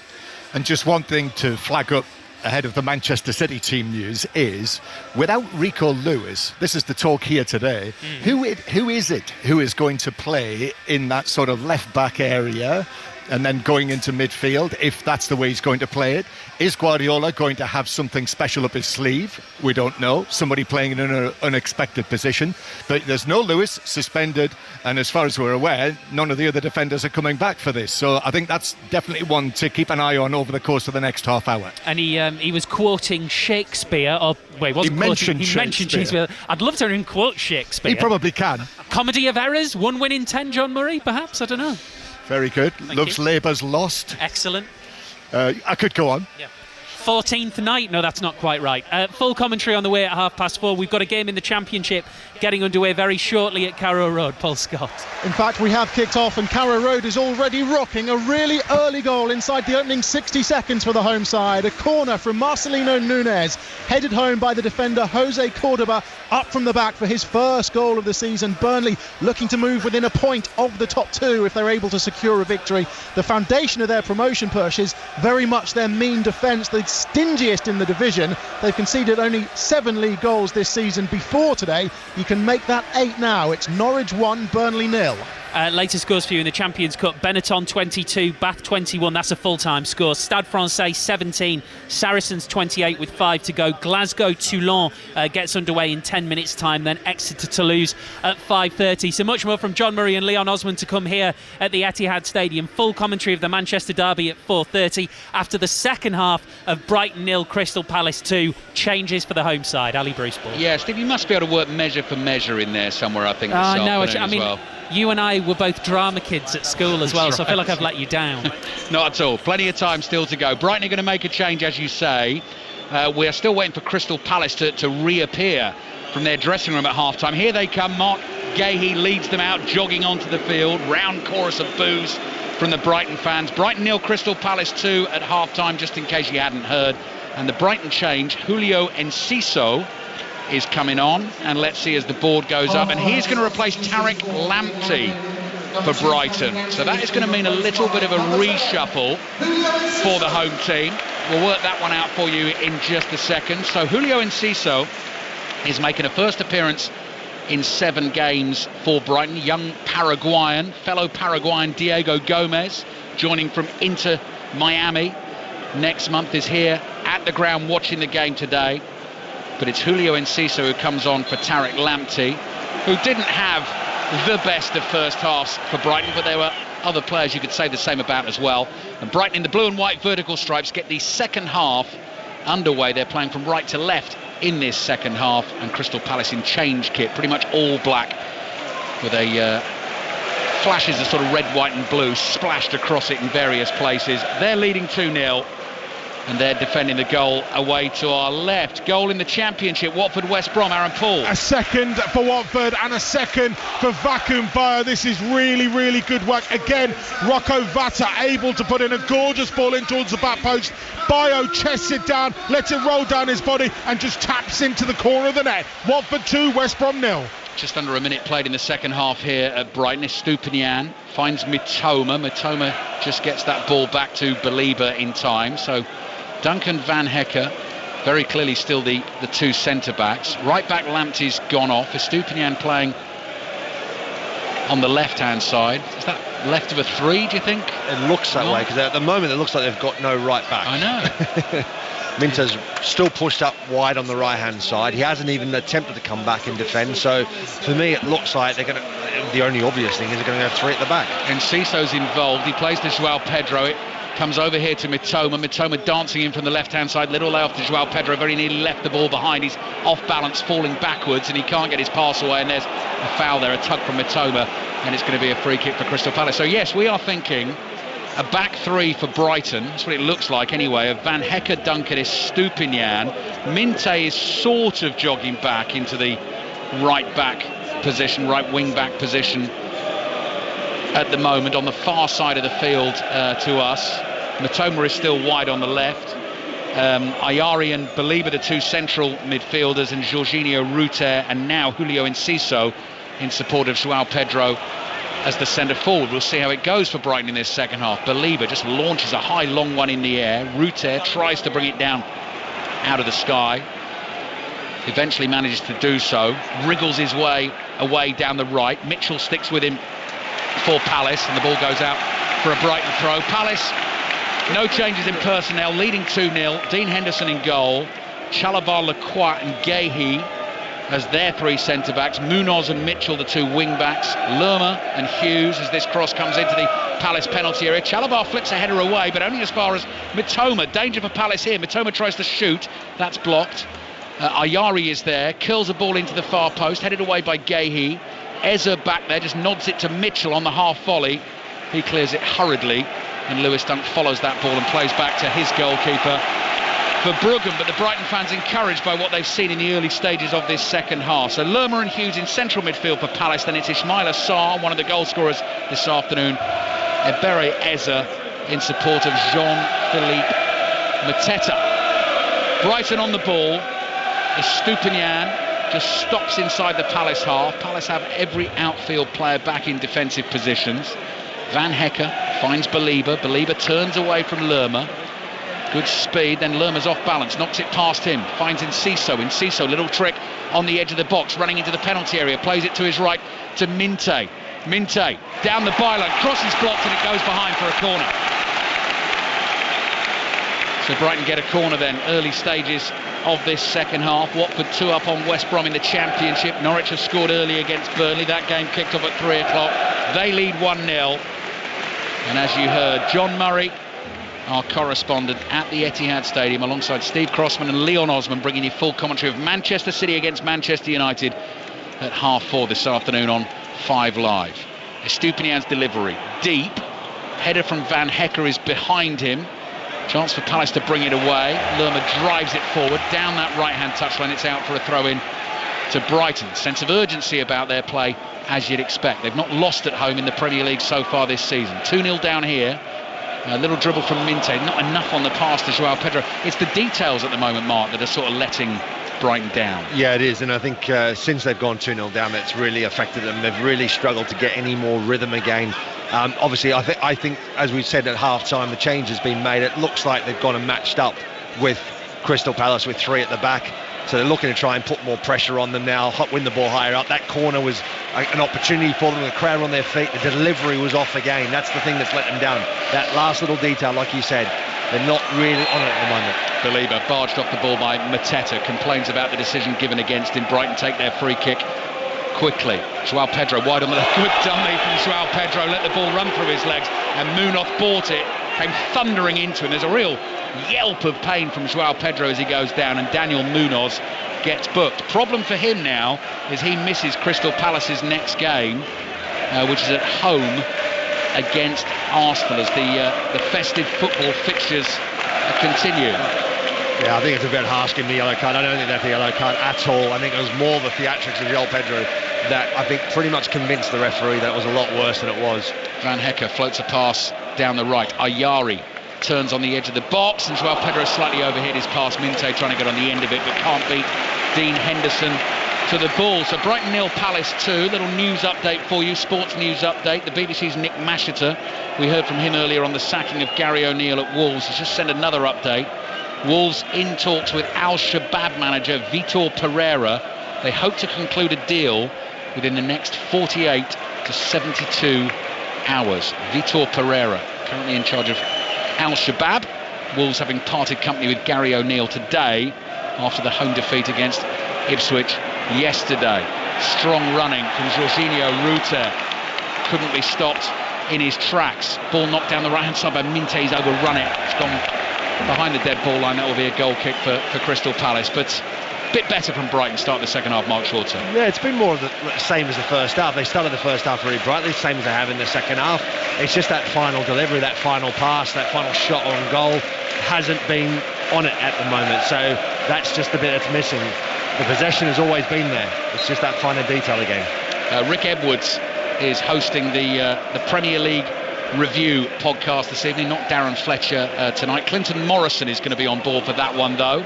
And given the way things are going for Crystal Palace at the moment, I imagine he'll be in very good form. One game in the Scottish Premiership this afternoon. Kilmarnock Hearts kicked off at 3 o'clock.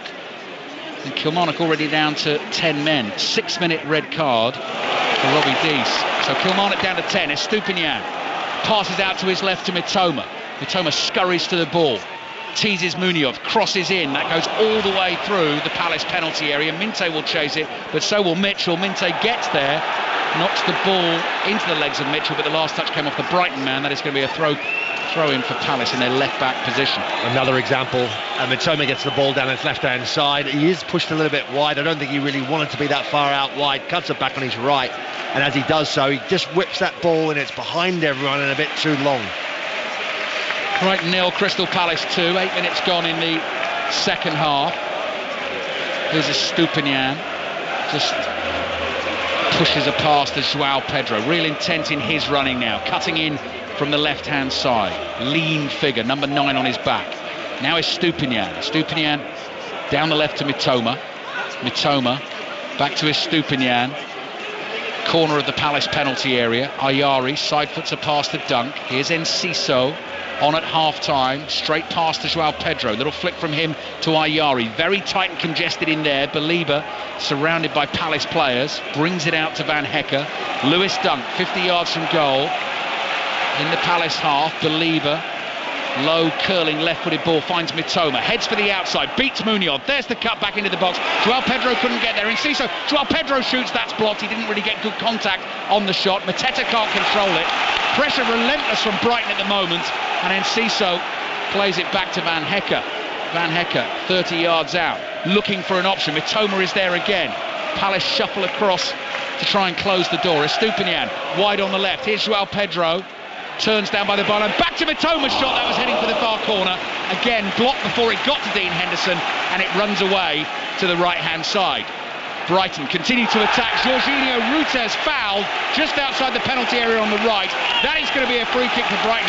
Rutes up on his feet, and he's really got the home fans into it. Yeah, you can see every time that Brighton lift the tempo slightly, that's when they start to cause Crystal Palace problems.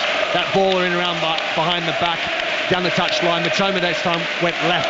He didn't try to take it back on his right. When he went left, he left his defender for dead. Whips the ball into the 18-yard box. There's a chance. On the other side, the minute there's a quick, more direct pass from Brighton, that's when they're causing Crystal Palace problems. Stadium's buzzing. Crystal Palace getting ready to make a change. I'm being told Marcus Rashford is not in the Manchester United squad today. Not involved at all. Full team news on the way shortly. Full commentary on Manchester City against Manchester United to come. Amex Stadium is buzzing. Brighton getting ready to take the free kick. 10 minutes gone in the second half. Huge game. Both teams, both sets of fans, and Palace lead it 2-0. Lewis Dunk making moves at the far post. Free kick comes in. Dunk's header. Brilliant save by Henderson. Flying to his left, palms it behind for the corner. Yeah, brilliant save. Absolutely magnificent from Henderson there. Lewis Dunk peels off really nicely. The ball's a great delivery into the box. He heads it from about the penalty spot. The only thing I'd say for Lewis Dunk is it's just that little bit too close to Dean Henderson. Corner's going to come in from the right. Estupinian's delivery. Dunk's there again. Didn't get a proper header on it. Lacroix nods it down and it's volleyed away and well out of the Palace penalty area. First 10 minutes of this second half, all Brighton. Brighton 0, Palace 2. It's got the stadium up and buzzing. Oliver Glasner's waiting to make the change. Eddie Nketiah is going to come on for Crystal Palace. Long ball downfield. Henderson leaps for a header on the edge of his own penalty area. Slightly misjudged where he was. Suddenly realised that he couldn't use his hands. Palace have brought it away. What a tackle that is by Belieber. Wins it for Brighton. They're pouring forward, looking for Mitoma. The ball is not good enough, and Chalobah is able to clear it away. Dunk beats Mateta in the air. Down it comes to Van Hecke. And at the moment, Mark Schultz, Crystal Palace, they can't draw breath here. No, they can't. I mean, every time they do win the ball, it's brief. They're trying to clear danger. The ball knocked long then. Mateta's not able to get any control on the ball. He is isolated, so it's really tough for him. Brighton are just putting more and more pressure on. They're starting to turn the screw a little bit. Crystal Palace will continue to offer a threat on the counter, but at the moment, plenty of defending for them to do. Leading 2-0, João Pedro. Darting run into the penalty area, side-footed pass, couldn't find Enciso. Will Hughes scrambles it away. Estupinian is there quickly, takes it off Sarr. As soon as Palace get the ball, they're losing it at the moment. Inside their own half, Mitoma back to Dunk. Enciso involved again, 1-2 with Belieber, that's clever. Enciso brings it forward, works it onto his right foot, curling shot, Henderson saved. Full stretch to his left, behind it goes for another corner. Thrilling football. Now that's a magnificent save from Dean Henderson. Absolutely brilliant there from distance, outside of the 18-yard box, corner of the D. Full stretch to his left-hand side. That is curling inside that far post area. Dean Henderson does remarkably well. Enciso on, Lamptey off has made a real difference for Brighton here. They're still trailing by 2-0. Arsenal 1 up at Liverpool, half-time in the WSL. Corner for Brighton. Estupiñán will take it. Again deep. Ruta makes a good leap. That is headed away though. Tyreek Mitchell swings a left boot at it. The ball goes miles in the air. Believer, what a touch that was. Over his shoulder, just brought it down on the laces of his left boot. Plays it back to his goalkeeper. And Brighton can start to build inside their own half. Daichi Kamada is waiting to come on for Crystal Palace, as is Eddie Nketiah. So it is going to be a double change for Palace. We'll get details on Liverpool-Arsenal in the WSL when we get our next break in play here. 10-man Kilmarnock lead Hearts by 1-0 in the Scottish Premiership as well. Enciso looking for the 1-2 with João Pedro. João Pedro, like a limbo dancer, leans back to control the ball on his chest, still running, slides the pass through with his left foot. Mitoma nicks it here, finds Enciso. Lots of Palace players in his way. Enciso has to turn away from goal. Back to João Pedro. João Pedro, little jink and a dummy to Dunk to Mitoma, back to João Pedro on the left. Cross comes in from the left, headed away, controlled by Ayari. Ayari side foots a pass here to Van Hecker. Van Hecker, 25 yards out, left-footed scoop pass beyond João Pedro, and out it goes for a Palace throw. Take a breath, everyone. Half-time in the WSL, Liverpool-Arsenal, Sani Rajavajra. Liverpool 0, Arsenal 1. Alessia Russo cool in the box on 20, the difference. 7 minutes later though, Mariona Del Dente missed the penalty after Russo was tripped, and just before we reached the break, Kate McCabe, the Arsenal fullback, heading against their own post from a hanging Kerry Holland cross, giving Liverpool a little bit of hope into the second half. Half-time, Liverpool 0, Arsenal 1. Jean-Philippe Mateta's coming off for Eddie Nketiah. Daichi Kamada's coming on for Ebere Eze. So that's the double change for Palace. While they make that, Crystal Palace, let's get that team news from the Etihad Stadium. Manchester Derby on the way on 5 Live. Here's John Murray. Well, it is the absence of Marcus Rashford that has everyone talking here. Not in the team, not on the bench either. We're still waiting for an answer as to why that is. So no Marcus Rashford. Kobe Mainoo only on the bench for Manchester United. So their team, Onana in goal, De Ligt, Maguire and Martinez, the central defenders, with Mazraoui and Dalot as the wing-backs. Then Ugarte, Fernandez, Mason Mount, Amad Diallo and Højlund. And for Manchester City, with Rico Lewis suspended, Ederson is in goal, Walker, Diaz and Guardiol. Then Bernardo Silva, De Bruyne, Gundogan and Mateus Nunes, Foden, Doku and Haaland. It's anyone's guess if there is a left-back in there. Thank you, John, very much. Looking forward to the commentary. Leon Osman alongside John this afternoon. It kicks off at 4:30. You can hear it on 5 Live and BBC Sounds app if you're on the move. Your smart speakers as well. Just tell them to play BBC Radio 5 Live. Minte with pace down the right. Mitchell does a good job for Crystal Palace. Gets a foot on the ball. Minte throws himself at it to try and keep it in. The throw-in has gone Crystal Palace's way. Thousands of Brighton fans behind the assistant referee. Well, you could hear what they thought about it. It's been a thrilling start, Mark Short, to this second half. It has, and I think a lot of it's down to Enciso coming on. He's been the difference for Brighton. He's made such an impact since he's been on. Every time he gets the ball, his one touch, his control, his movement has been excellent. He's been at the heart of every opportunity Brighton have had thus far, and Palace have had to really dig deep and really had backs to the wall, and been some really good defending out there as well. Good work done by Eddie Nketiah. So Nketiah and Kamada on for Mateta and Eze. And Mateta and Eze are two, as everyone will know, really important players for Crystal Palace. They will need their rest. Eze wasn't moving totally freely as he came off the field. Oliver Glasner knows he has to look after him. And Nketiah yet to score in the Premier League for Palace. Munoz's ball down the right, chased by Ismaila Sarr. Estupiñán beats him to it, turns away from Sarr, left-footed pass. Oh my goodness me, it nearly beat Verbruggen. It was a back pass with real pace on it, and it very nearly found the bottom corner. Verbruggen scampered to his right and managed to slide in and block the ball. What a touch that is by Believer. Little Cruyff turn on the edge of his own penalty area and then comes striding away downfield. He's already crossed the halfway line. He's gone 4 step overs as well. He suddenly turned into Ronaldo. Reuter's lost the ball running forward, and it's come through to Dean Henderson. I tell you what, he had a turn of pace as well. I didn't think he had Hudson in all game. When he does that Cruyff turn on his own 18-yard box, it's absolutely unbelievable. And Stippia's passed back to Verbruggen. He does so well, Verbruggen. He does incredibly well. Firstly, not to lose his footing when the ball was misdirected in his direction towards the goal, and then the way he's able to then turn and get back and slide and make sure the ball doesn't end up in his own net. That would have been game over. Third goal for Crystal Palace. That's what they are looking for. They're playing from left to right in this second half towards those Palace fans. Back pass here from Minte to Verbruggen. Bit easier to deal with this time. Races forward.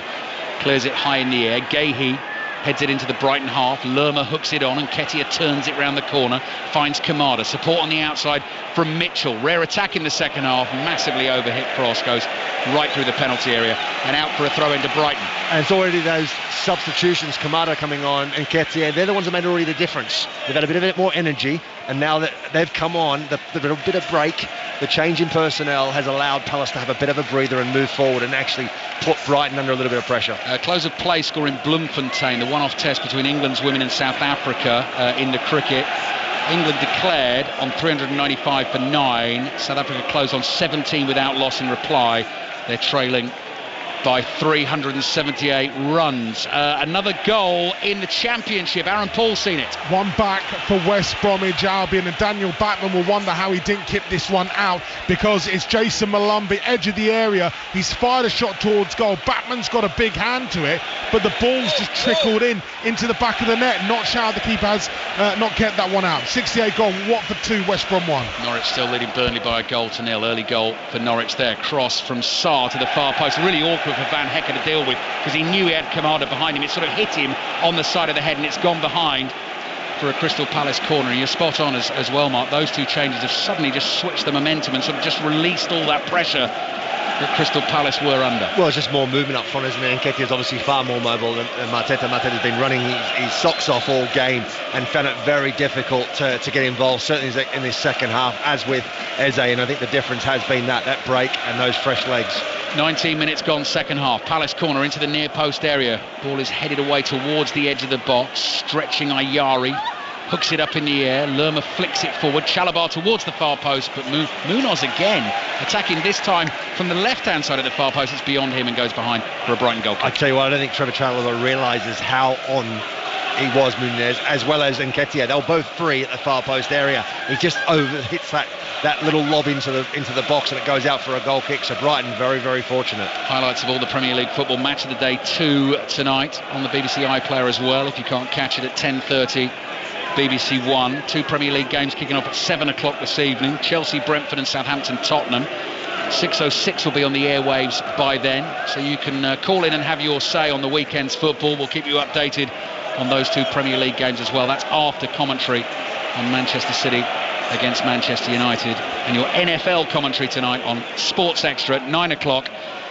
Buffalo Bills at Detroit Lions. Liverpool Arsenal in the WSL is now over on Sports Extra at the moment. Here's Van Hecker. Little ball rolled forward into the feet of Enciso inside the Palace half. Skills from him, dancing feet, brings it across that Palace half and finds Ayari. Ayari gets his head down, shuffles forward. Little run by Mitoma. Back heel though from Ayari to Estupinian. Wide again to Ayari. Here's Estupinian, 25 yards out, ball in with his right foot. Van Hecker's up to win the header. Chested down by Chalabar. Fabian Hertzler, along with thousands of Brighton fans, appeals for a handball inside the penalty area there and a possible penalty. Turns to the 4th official, Simon Hooper, in front of us. But he doesn't seem interested. Michael Oliver obviously will get word from the video assistant referee if there is anything to look at there. And Brighton start to build again inside their own half. 25 minutes left in the game. And it's Brighton 0, Crystal Palace 2. And Enciso's layoff here to Reuter. He's overhit that pass. It comes all the way through to Dean Henderson. WSL game, Palace against Manchester United. Emily Herbert. And it's still Palace 0, Manchester United 1. It should be 2-0 up though. Riviere with a strike on target, but lightning reactions from Yanez. Grace Clinton with the only goal of the game in this first half. It's 67 minutes on the clock. It's Crystal Palace 0, Manchester United 1. And they're just about to get underway in the Scottish League Cup final at Hampden Park. Gavin Wallace. It is electric at Hampden Alley. Celtic chasing the 119th major title. Rangers going for their 4th in 14 years. It's all about to kick off here. The 79th League Cup final coming up. Crystal Palace thought they had a third. Offside flag is up. Daniel Munoz stuck it in the back of the net. Estupiñán got himself in trouble inside his own penalty area. He might have been shoved in the back, Mark Schwarzer, as he tried to get it back to Verbruggen. Palace thought they'd got a third and possibly won the game. It's been ruled out. The linesman's given it as a push in the back. That's what he's given it for, because he's clearly onside and the referee's stuck with it. Otherwise, it's a very embarrassing moment for Estupiñán. I mean, I tell you what, they're checking. Yeah, okay, maybe.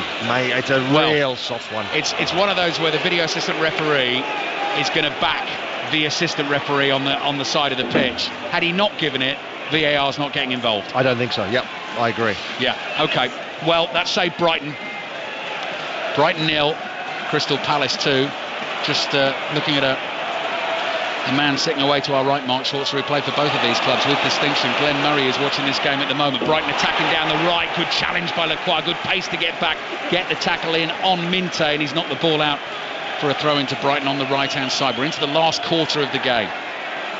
Crystal Palace heading for a win that would mean a massive amount to their fans, but also just to continue the momentum they've got at the moment in the run they're on under Oliver Glasner. Norwich-Burnley kicked off at 3 o'clock in the Championship. Paul Scott has the latest. Norwich still lead by a goal to nil. Jose Cordoba with it inside the opening 60 seconds. It could have been 2. The league's leading scorer, Borja Sainz, forcing a save from James Trafford. Norwich 1, Burnley 0. Yellow card here for Dean Henderson, the Palace keeper, moving the ball from one side of the 6-yard box to another. Michael Oliver's not having any of that, thinks that is wasting time. So the Palace goalkeeper gets booked and now takes his goal kick and knocks it down the right wing. Sarr leaps brilliantly to win the header. Belieber chests the ball down, plays it to Van Hecke. Van Hecke turns inside his own half, 10 yards outside his own box. Back to Verbruggen. Estupiñán nearly scored that own goal where he nearly passed it straight into the back of his own net and nearly cost Brighton again had he not. But well, we don't think there was much of a shove in the back, really.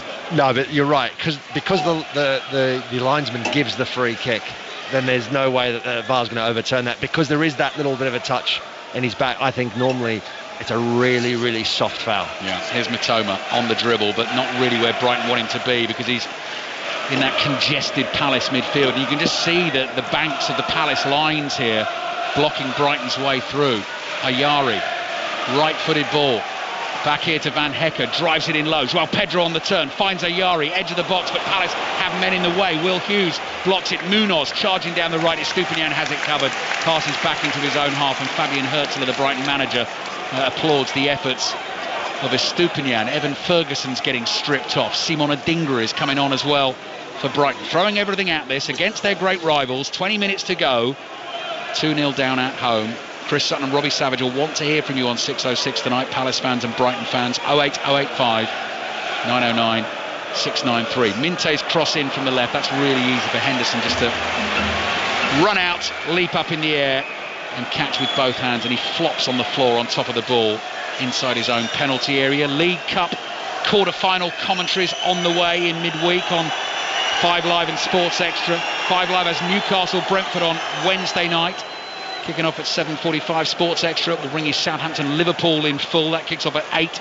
Thursday night it's Tottenham against Manchester United. Clever ball from Ismail Assar to Nketiah. The angle's tight for him, drives it with his left foot right across the face of goal. Verbruggen had it covered. It'll actually go out for a throw-in to Brighton in their left-back position. Mark Schwarzer. Yeah, he just completely mishits that one, doesn't he? I mean, it is an acute angle. Very difficult for him to get something decent off.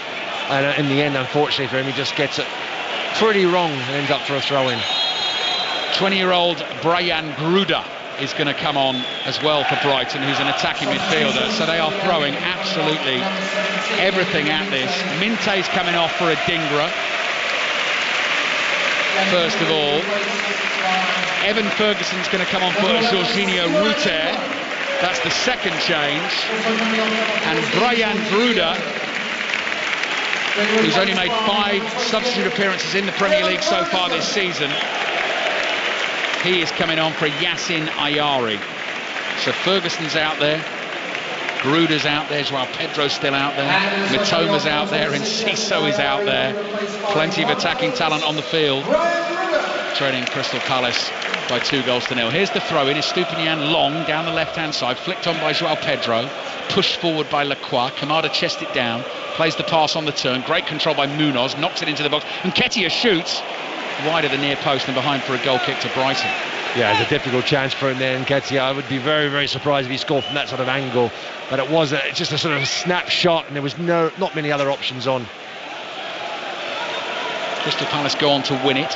It'll be a third Premier League win of the season. 1-0 at home to Tottenham, 1-0 away to Ipswich. And this one, remember, not scored more or conceded more than 2 goals in any Premier League game this season. Thought they had a third today. That one got ruled out. Still leading 2-0. We're in the 73rd minute of the game. Here's Belieber. Belieber with his left foot. Finds Mitoma. Mitoma immediately has one idea on his mind. Runs at Munoz. Tries to dart in the gap between him and Sarr. He's tackled. Sarr's pass into space. Belieber has it covered. Hughes scurries forward to try and get there. Puts pressure on. It causes a foul in midfield. Well, Nketiah thought he was fouled. He didn't get the decision. And here's Evan Ferguson on the turn, 25 yards from goal to Enciso. Enciso under pressure from Kamada. Ferguson battles for the ball. Palace somehow scrape it away. Nketiah nods it to his left. Here's Kamada. Back to Nketiah. Holds it up well. Lerma plays it back to the left-hand side to Kamada. And Crystal Palace quite happy to slow it down, keep the ball and keep control of this game as much as they can. 17 minutes to go. Brighton 0. Crystal Palace 2, with full commentary on Manchester City against Manchester United to follow live from the Etihad, the game that kicks off at 4:30. Henderson to Chalobah. Chalobah back to Henderson. Evan Ferguson's in his grill, so Henderson clears with his left foot, neatly controlled and laid off to Van Hecke. Van Hecke looking for options ahead of him, comes across to Estupinian. João Pedro, first time pass on the turn to Ferguson. Ferguson slightly overruns it. Chalobah wins it. Palace are going to be dangerous on the counter here, and Nketiah stretching away from Belieber. Good run being made by Sarr. Sarr continues the run. One touch in the penalty area, drives the shot. Verbruggen's there to block it at the near post. Goalkeeper getting his angles right there, Mark Schwarzer. Yeah, he did. I think for Sarr it was very difficult again. Because the pass was out wide on the right-hand side, he didn't again have many options. He could have maybe put his foot on the ball, come back out again. Instead he goes for the shot, and Verbruggen there, just nice and easy for him. Simple to keep himself big at that near post area, and it's a simple save. It'll be an impressive clean sheet if Crystal Palace managed to keep it against Brighton. Lewis Dunk driving it forward as Stupinian stretches. Couldn't quite control the ball. Continues to chase down to the byline. Can't quite get there. Ball just beaten to it and rolls behind for the goal kick to Crystal Palace. Back to Vicarage Road. Aaron Paul. 10 minutes to go. Watford 2, West Bromwich Albion 1. I think all these Watford fans around me have got palpitations watching Daniel Batman. I don't know what he's doing. John Swift has fired a shot towards goal. It's going well wide. Batman's gone. He's dived down and tried to make a save as well. He's made the save, but he's palmed the ball out to Jed Wallace. Lucky enough, Wallace couldn't stand himself up and get the shot away. Watford rocking here. West Brom, the draw kings of the Championship, hunting for an equaliser. Watford 2, West Brom 1. Van Hecke has given the ball away. Ismaila Sarr forward to Nketiah, lays it off. Believers won it for Brighton. Will Hughes puts his body on the line. His clearance only goes as far as Enciso, looking for options, trying to slide it through. Can't find a teammate. Palace have cleared and Nketiah has lost it. Here's Gruder on the run. Tells João Pedro to leave it alone. Gruder crosses, big deflection. Again, Brighton appealing for a handball. They're not. Are they going to get that decision? Yes, they are going to get that decision. Free kick for Brighton, inside left channel, just outside the penalty area. Before they take it, let's get to Hampden Park. Scottish League Cup final being played this afternoon. Celtic Rangers, Gavin Wallace. Yeah, Alex, Celtic 0, Rangers now with a delay for 1 to 2 minutes because of the smoke from the pyrotechnics. There'll be more on that, no doubt, as the day goes on. But at the moment, both teams trying to feel each other out. Rangers positive, Celtic with a half chance, nothing coming of it. Celtic 0, Rangers 0. Right decision on the handball there, Mark Schwarzer? No, I think he got it wrong, Michael Oliver. And unfortunately for him, though, the angle of which he's standing at, the way Sarr goes for the ball, he's got his right arm up. Yeah. So it looks like from the referee's position that it's a handball, but it comes clearly off the forehead. It's fooled him.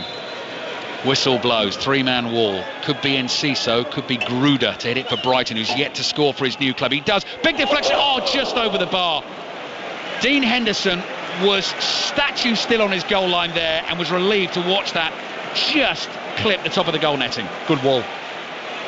Good wall. Did its job. Well, I say that, and I just saw the replay. and Sarr just turns his back and jumps away from the wall, so he's lucky.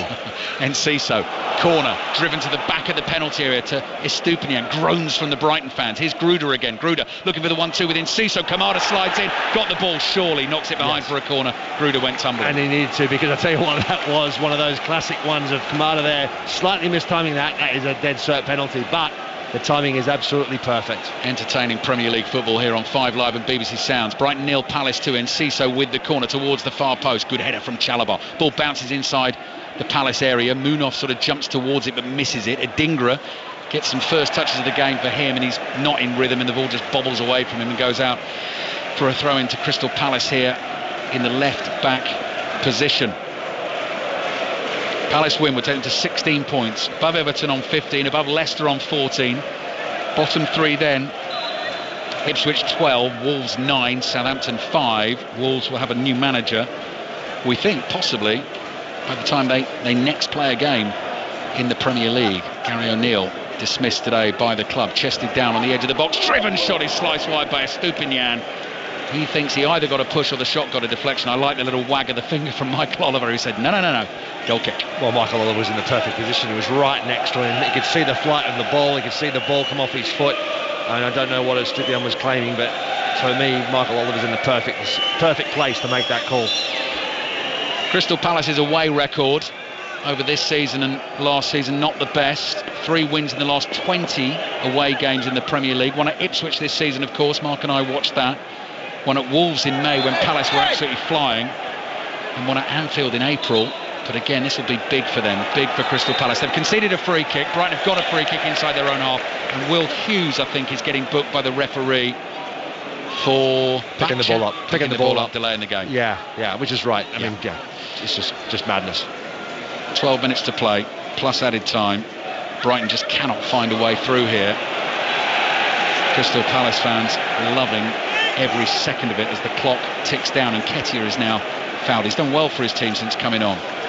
Yeah, he's had moments, hasn't he? I mean, he's done really well when he first initially came on. That sort of swung the game a little bit of momentum towards Palace. There's a couple of times where Palace were really under the cosh, and he had balls played up to him, and his touch let him down and put his team under more pressure again. Now he's backing on in the game. Will Hughes waits to take the free kick for Crystal Palace. It's just inside the Brighton half. Holds his right arm in the air, with his left foot just floats it forward, ball spinning like a top, dropping on the edge of the Brighton area. Estupiñán and Mitoma jump together, they head it away. Munoz has it covered, runs back into his own half, going to go back to his goalkeeper. Enciso wants to close that down. Henderson gives it a good meaty thump with the right instep. Dunk chests it down, finds Believer, across to Estupiñán. Estupiñán runs forward, Will Hughes in with the tackle. Ball runs to Mitoma, plays back to Lewis Dunk. Just over 10 minutes to play.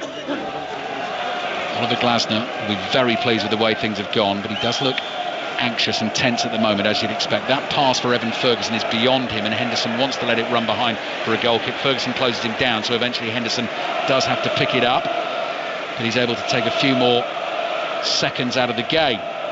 Just walking purposely, bouncing the ball inside his penalty area.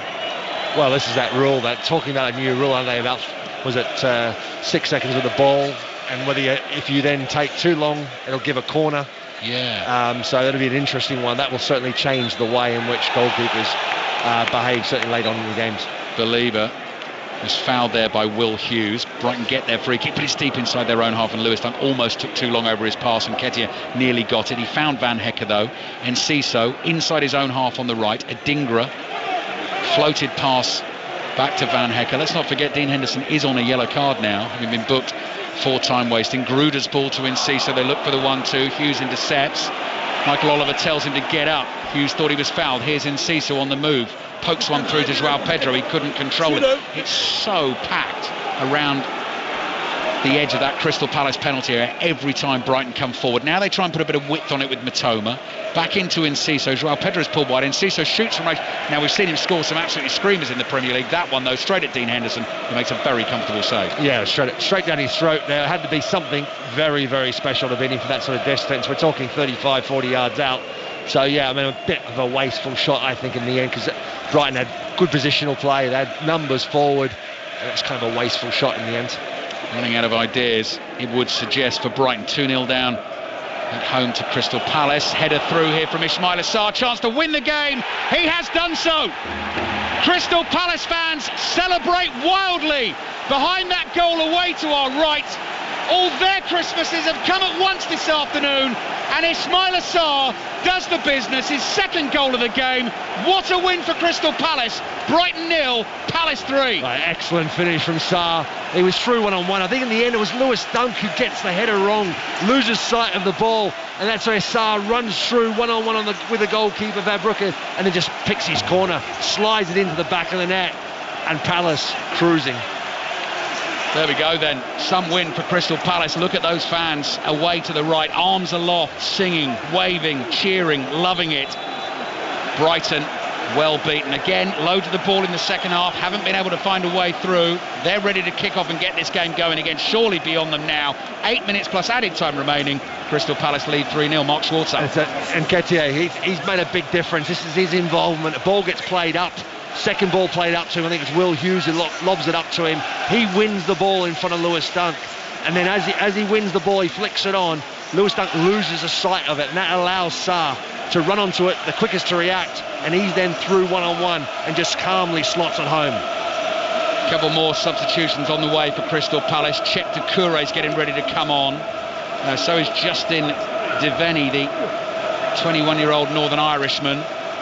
Palace fans taunting those Brighton fans closest to them, either side of them, in that away end to the right, but we can see lots of the Brighton fans have already headed for the hills. Another goal in the WSL. Aston Villa lead West Ham by 3-1. So before today, Palace had only won 2 of their last 12 games against Brighton. This one is going to taste very, very sweet indeed. João Pedro on the ball for Brighton, just inside the Palace half. They have defended brilliantly, Crystal Palace, in this game, shut it all down and taken their chances ruthlessly. Doucouré still waiting to come on, and we've got full commentary on 5 Live on the way of the Manchester derby.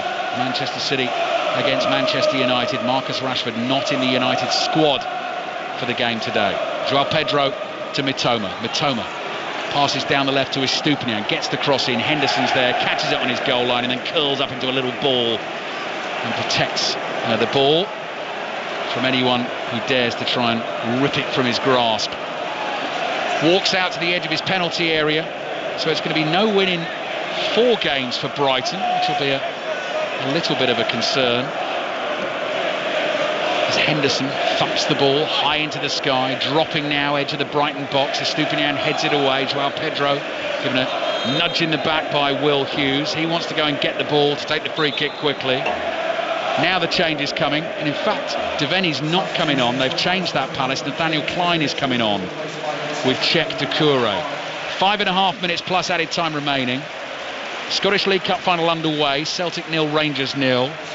Liverpool Arsenal in the WSL. Commentary of that is over on Radio 5 Sports Extra at the moment. Last we heard, Arsenal were 1-up at Liverpool in that game. Will Hughes is coming off here to be replaced by Cech Doucouré.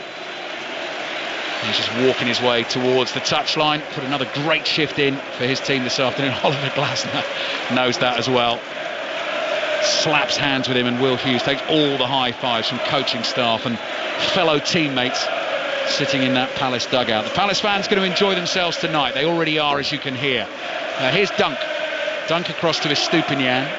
5 minutes left in this game, plus a bit of added time. Dunk on the turn with his right foot.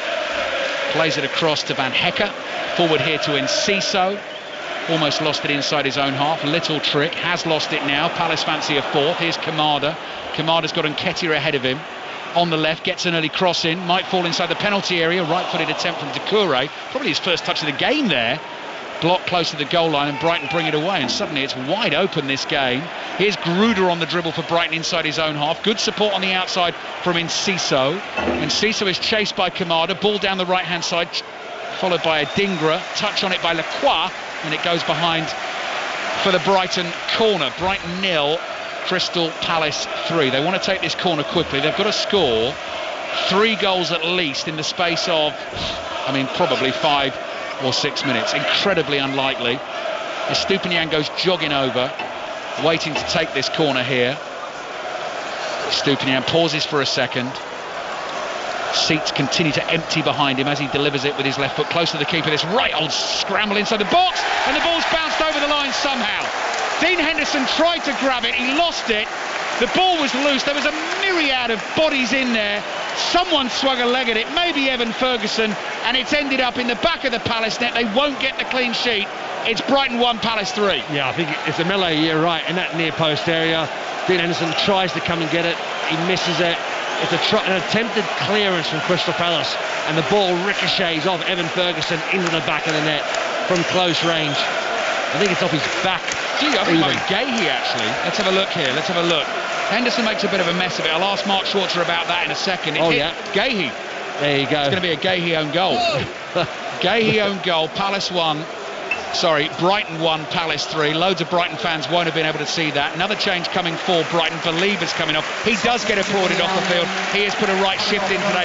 Mats Vifa is coming on. Half-time in the Championship at Carrow Road. Norwich against Burnley. Paul Scott. And the home side lead by a goal to nil. Defender Jose Cordoba with it inside the opening 60 seconds. His first Norwich goal. Burnley have come close to an equaliser. Jeremy Sarmiento and Josh Brownhill both shooting straight at Angus Gunn. Jaden Anthony scuffed an effort wide. They have been forced into a change as well. Defender Maxime Esteve coming off injured. John Egan replacing him. Half-time, it's Norwich 1, Burnley 0. 88th minute at the Amex Stadium. Brighton fans who are left in here still believing. Brighton 1, Crystal Palace 3. Surely Crystal Palace have done enough. Mitoma wants the ball. The long diagonal from Van Hecker. He decides against it. Runs forward. Gruder can't control it. Van Hecker's in again. Just beats Nketiah to the ball. Gruder's going to get another chance. Nice balance from him. His pass is intercepted. He then blocks the next clearance. Palace happy just to whack it away and out for a throw into Brighton inside their own half. Yeah, I mean, what could have been for Brighton had they not considered that third goal was a bit sloppy the way they considered it against the run of play once again. 2-1 going in for the last couple of minutes would have been a far more manageable situation for them, but it's still needing 2 goals just to be on level terms with 4 or 5 minutes maybe left. 89th minute of the game here, Mark. It's Brighton 1, Palace 3.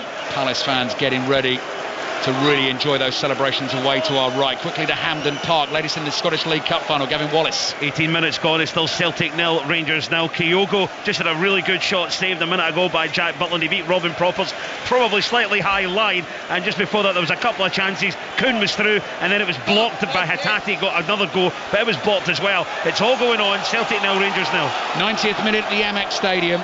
Brighton fans desperate for their team to get the ball forward. It was Duncan Van Hecker just knocking passes between them. The ball's back with Van Hecker. Mitoma's got his arm up in the air again. Floated ball over to João Pedro. Controls this. Loads of Palace players in front of him. Wide on the left. Across to Vifa, who is now on as the late substitute for Brighton. Vifa plays the 1-2 with Van Hecker. Vifa again finds João Pedro. Clever pass from him. Looking for the run of Vifa. Palace get legs and bodies in the way. Sarr. 2-goal hero for Palace this afternoon. Clears it, Dunk under pressure, nods it forward, and Nketiah is onside. Starts his run. Dunk is never going to catch him. It's 1-on-1 with Verbruggen. Oh, he scoops it well wide. Eddie Nketiah, who has not scored now in his last 28 Premier League appearances, will not get a better chance than that.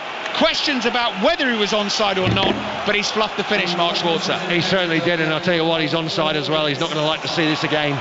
It was a really scuffed effort. He looks to dink it over the goalkeeper and just gets it horribly wrong. It's going to be even worse if Brighton go and score a second now and put some pressure on Palace late on. 4 minutes of added time at the end of the game. What a chance that was for Eddie Nketiah. Here's Enciso, edge of the Palace box. Enciso. Low pass to João Pedro. Corner of that penalty area now. Curling ball in towards the far post, just over the head of Ferguson. It's loose inside the box. Here's a Dingra, little trick. Angles tight for him down by the byline. Tries to get the cross in. It's cleared away by Palace. And that'll go out for a Brighton throw, attacking position on the right. So 30 seconds of 4 minutes of added time have been played. And Ismaila Sarr is coming off in added time for Palace. And Justin Devenny is going to come on. Standing ovation for Ismaila Sarr, who seems to be finding his feet a little bit at Crystal Palace now. Certainly in this system, him and Eza starting the game in behind Mateta. It was 2 goals before today. He's doubled the total to 4 for the club, 3 in the Premier League. But as a Crystal Palace fan, you want the players to score in the games against Brighton in particular. And again, gets a big hug from his manager, Oliver Glasner. So Brighton have got 3 minutes to try and score 2 goals. As soon as this is over, we are back to the Etihad Stadium and we're building up to Manchester City against Manchester United. Full commentary with John Murray and Leon Osman. Gavin Wallace will keep us updated on the Scottish League Cup final as well. Still goalless between Celtic and Rangers at Hampden Park. Enciso drives a high pass out to the right. Adingra controls that quite brilliantly. Looking for the little 1-2 with FIFA. Here's Adingra, gets the ball back. Left-footed pass low across the face of the Palace box. João Pedro, his left-footed cross is volleyed away by Chalobah, and it's João Pedro who's got to come running all the way back to the halfway line for Brighton.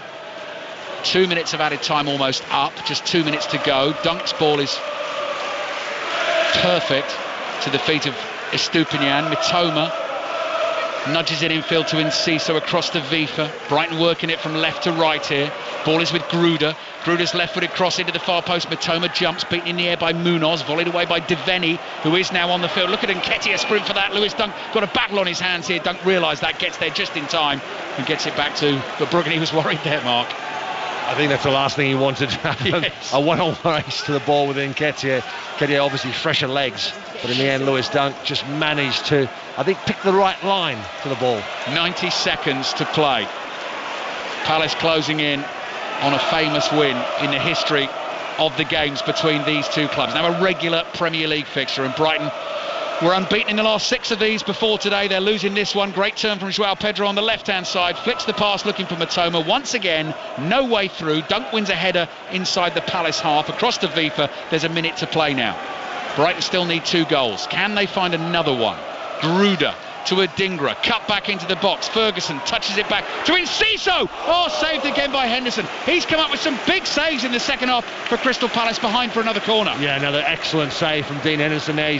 His feet were good, really good. He makes a movement, he takes a step to his right-hand side. In the end, the save's a decent save, but it's because he uses his feet so well. Gruder.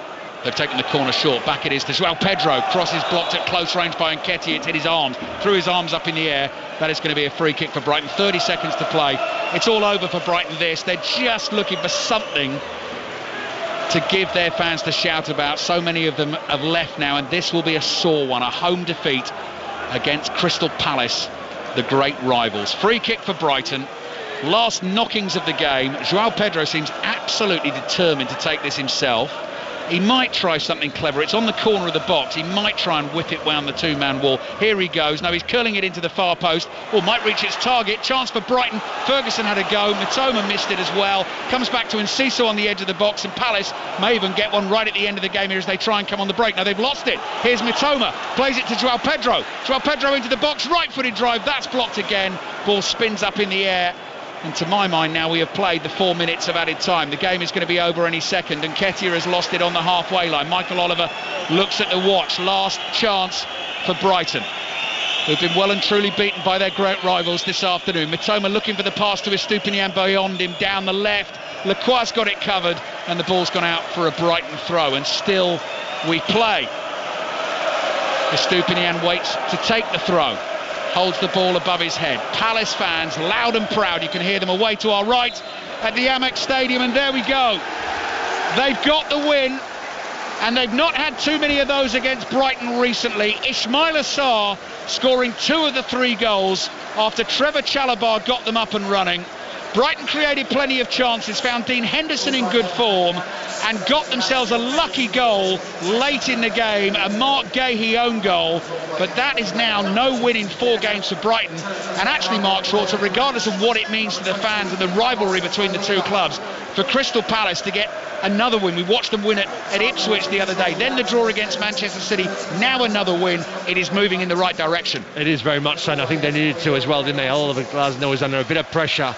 The form that Palace were showing leading up to that run of games, and since then they've started to grow, and they've grown in confidence. Today was a good performance. Yes, they had their backs to the wall, they rode their luck at times. Brighton had a lot of possession, didn't create enough opportunities, and if they did, Dean Henderson more often than not was there and ready to make the save. There was some really good defending, really good blocking by Crystal Palace. Certainly their back 3 I thought were excellent today, and they deserved in the end because they took their chances. One defeat in the last 9 games now for Crystal Palace. Their players will stay out here at the Amex Stadium and celebrate with the Palace fans, singing loud and proud away to the right-hand side. Crystal Palace move up to 15th in the Premier League table on 16 points. Everton 15, Leicester 14, then the bottom 3, Ipswich 12, Wolves 9, Southampton 5. And the Palace players now go marching towards those Palace fans, and this for those Palace fans will be a day long remembered. Brighton 1, Crystal Palace 3. Simply put, Mark Schwarzer, a humongous victory for Crystal Palace. Yes, it is, absolutely, and I think obviously the rivalry between the two clubs, we talked about it leading up to this game, and then I think out there, that performance, showing the togetherness and the organisation, they put a plan together. Yeah, at times it wasn't pretty, but they defended really, really well, took their chances, and in the end deserved it. I don't think Brighton have any complaints in that regard. We only spoke about Dean Henderson, of course, just before the game. What a performance. Yeah, very good again. I think he's just he's been steady away, hasn't he? I think he's progressively gotten better and better. Today he made some big saves once again. Ipswich, I mentioned earlier on before the game began that he pulled off some big saves to keep a clean sheet in that one. And today, big moments, big saves, and it all contributed to a very good team performance from Crystal Palace. Yep, good stuff both. Thank you very much, Mark Schwarzer and Alistair Bruce-Ball at the Amex. Brighton 1, Crystal Palace 3. Huge result for Oliver Glasner's side.